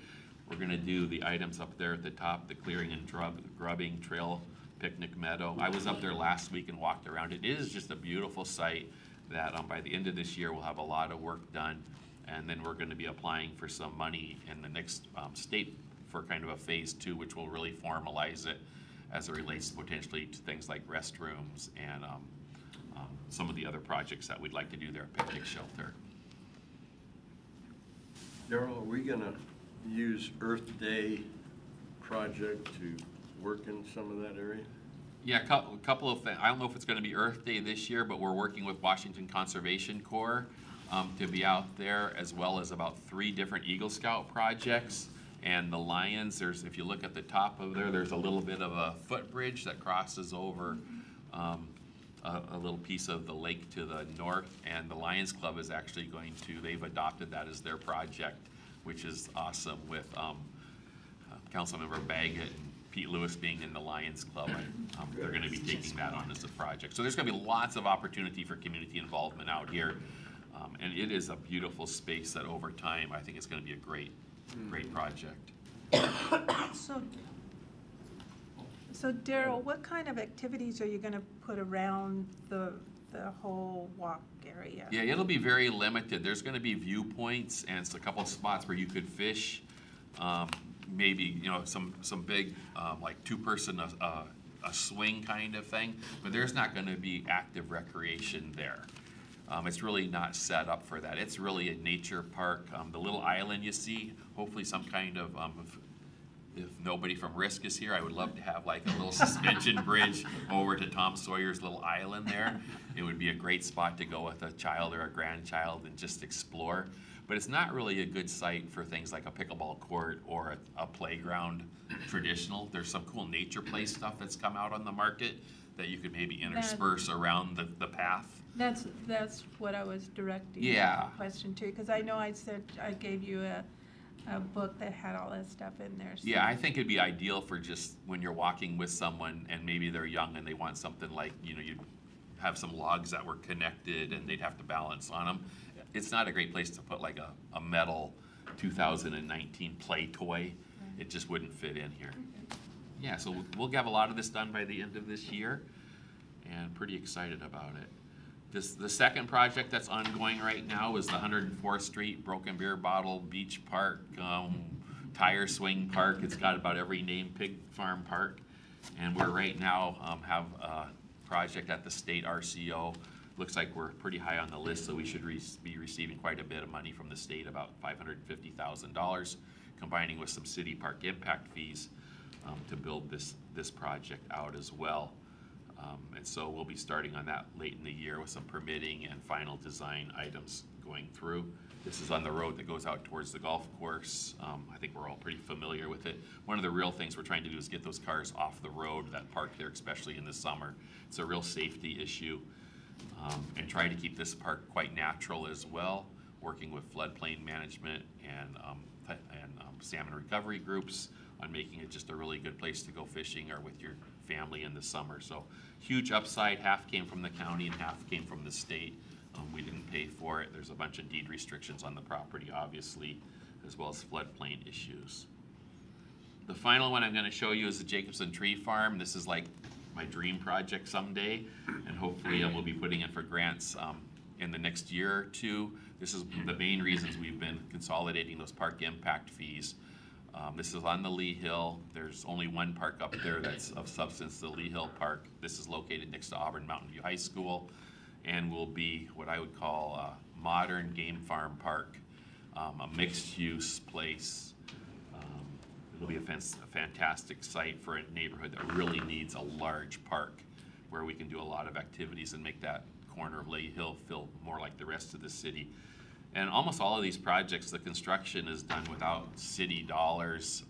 Occasionally there's REIT funds in there, but the rest are typically park impact fees or grants from RCO or Land Water Conservation, and that's how we hope to fund this, as well as some other partners. And it's going to have to be done in phases. It's just too big of a project for how much we can bite off, and we'll want to choose how each phase is done based on how much it would cost to maintain that phase. So if we do things like synthetic fields at the beginning and infrastructure. Thank you for adding the phrase "based on how much it takes to maintain." Yeah. So you did an excellent job, your staff, when you tried to and successfully figured out the rental fees and all of that and the equipment and everything for the events. You did an excellent job. Thank you. Hopefully we can carry that forward as you do more labor-intensive, maintenance-intensive programs. The less are the Peter B. Lewis one, I don't think that's going to take a lot, but this one would be, but it's in the future. Yeah, this one's a little bit in the future, and you're right. The natural areas like 104th Street and Peter B. Lewis, that won't require another FTE. It'll probably be another seasonal or two to help with that, but they're at a cost that we can easily figure out how to fund. This one's gonna be a little more complicated, but if you do things like synthetic ball fields, the 2 fields at Game Farm bring in over 100,000 a year in revenue, so you do a project here with that and partner maybe with Green River College, there's some real opportunities for some cost savings as well. But obviously, you do something of this size, there's gonna be an added cost to the city. And then the final one that I have on here is kind of what I'm calling our little arts district between the theater, the alley, and the Arts and Culture Center. We have an ask still in at the state today. I think the public hearing's tomorrow in Olympia on the Arts and Culture Center. Another $500,000 is in the state budget for that. We've already received over $300,000 from the county through For Culture. And the top has pretty much been gutted already, and we're just waiting for more money. And then the alleyway project, which was part of the Livable Cities program through UW. The city generously gave about $100,000 to that. We're working with the BIA for another $25,000, and we're gonna be starting with that. We got another $25,000, I think, from For Culture. So we're gonna be starting with that in the next couple of weeks on the alleyway. And then the theater, we're in negotiations with both the Douglas and some other opportunities that you guys are aware of. And we'll be coming back in a month or two on the theater and where we're going with that. So this area, I think, is really important with the development coming up downtown, is how do we make downtown feel like a livable space beyond the walls of your apartment or your condo. And so I'm really excited about what can happen here. And again, we're doing that with a lot of outside funding, so a lot going on. And there, I rattled through that in my 20 minutes and would be happy to answer any questions about our department, where we've been and where we're going. So, any further questions? That's an advantage of being last, right? You wear them out. No, it was a great presentation. You do a good job. Thanks. Okay, thank you, Darrell. You bet. We'll now go to the, any other discussion items? Certainly, somebody's got another item to discuss. Well, I may be bringing in a new one later on, but that's all I'm going to say for right now. Oh. Okay, any new business? All right, we'll go to the matrix. Matrix. Boy, pretty soon, we're going to work ourselves out of the matrix. Okay, so, number one.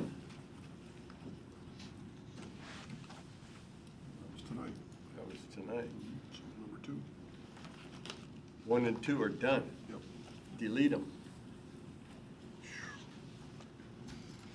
3, TBD. Well, I guess we have to defer to Darrell on that one. So we have the Auburn Avenue Theater, the Auburn Valley Arts Group presentations. Yeah, the theater, we've requested a appraisal. I met with the Douglas, with JB Douglas, and so we're doing that just to get a number back. And so after we get that back, we'll talk about next steps. Okay. So it's probably at least a month out. Okay. So we'll still keep it at TBD? Yeah. Yeah, okay. And the Auburn Valley Arts Group too. Yeah. That was the. Largo, the Auburn Valley Creative Arts, we had Arts Commission meet at their site and met with them and had a great interaction. I'm not sure if there's an expectation that that group come back here. No. Take that off the list? Just leave it there for a while. Leave it there for a while. Okay. All right. Maybe it'll Still just. TBD. Yep. All right, item 5. Got a date? April 8th, is that still good? Yep. Yolanda? Yep. Okay. Number 6? Good. Number 7? Yes. You're gonna wipe yourself out without No, working we yourself have out more. of a job. And then number 8, okay. Number 9. It's ongoing. Number 9. It's ongoing. Oh, list. Yeah, we'll put ongoing on Yeah. that.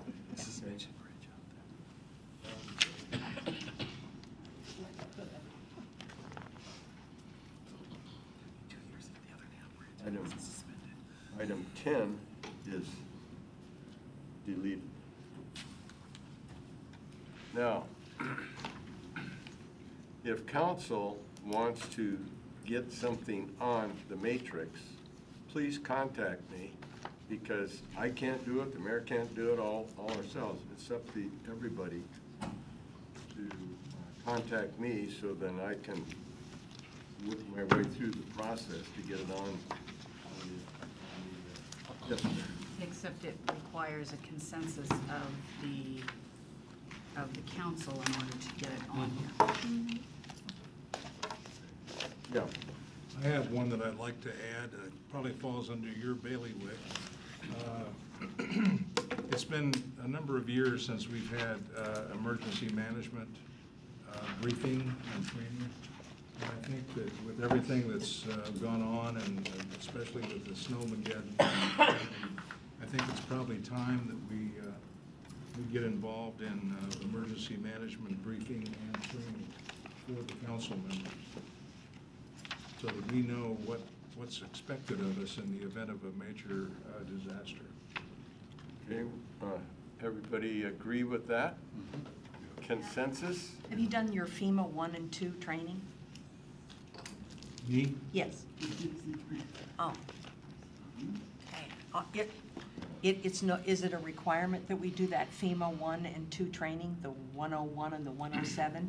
So that is for Jerry to let us know, so that'll be part of the presentation that Jerry Could be does. part of that very easily. On what trainings are mandatory for council.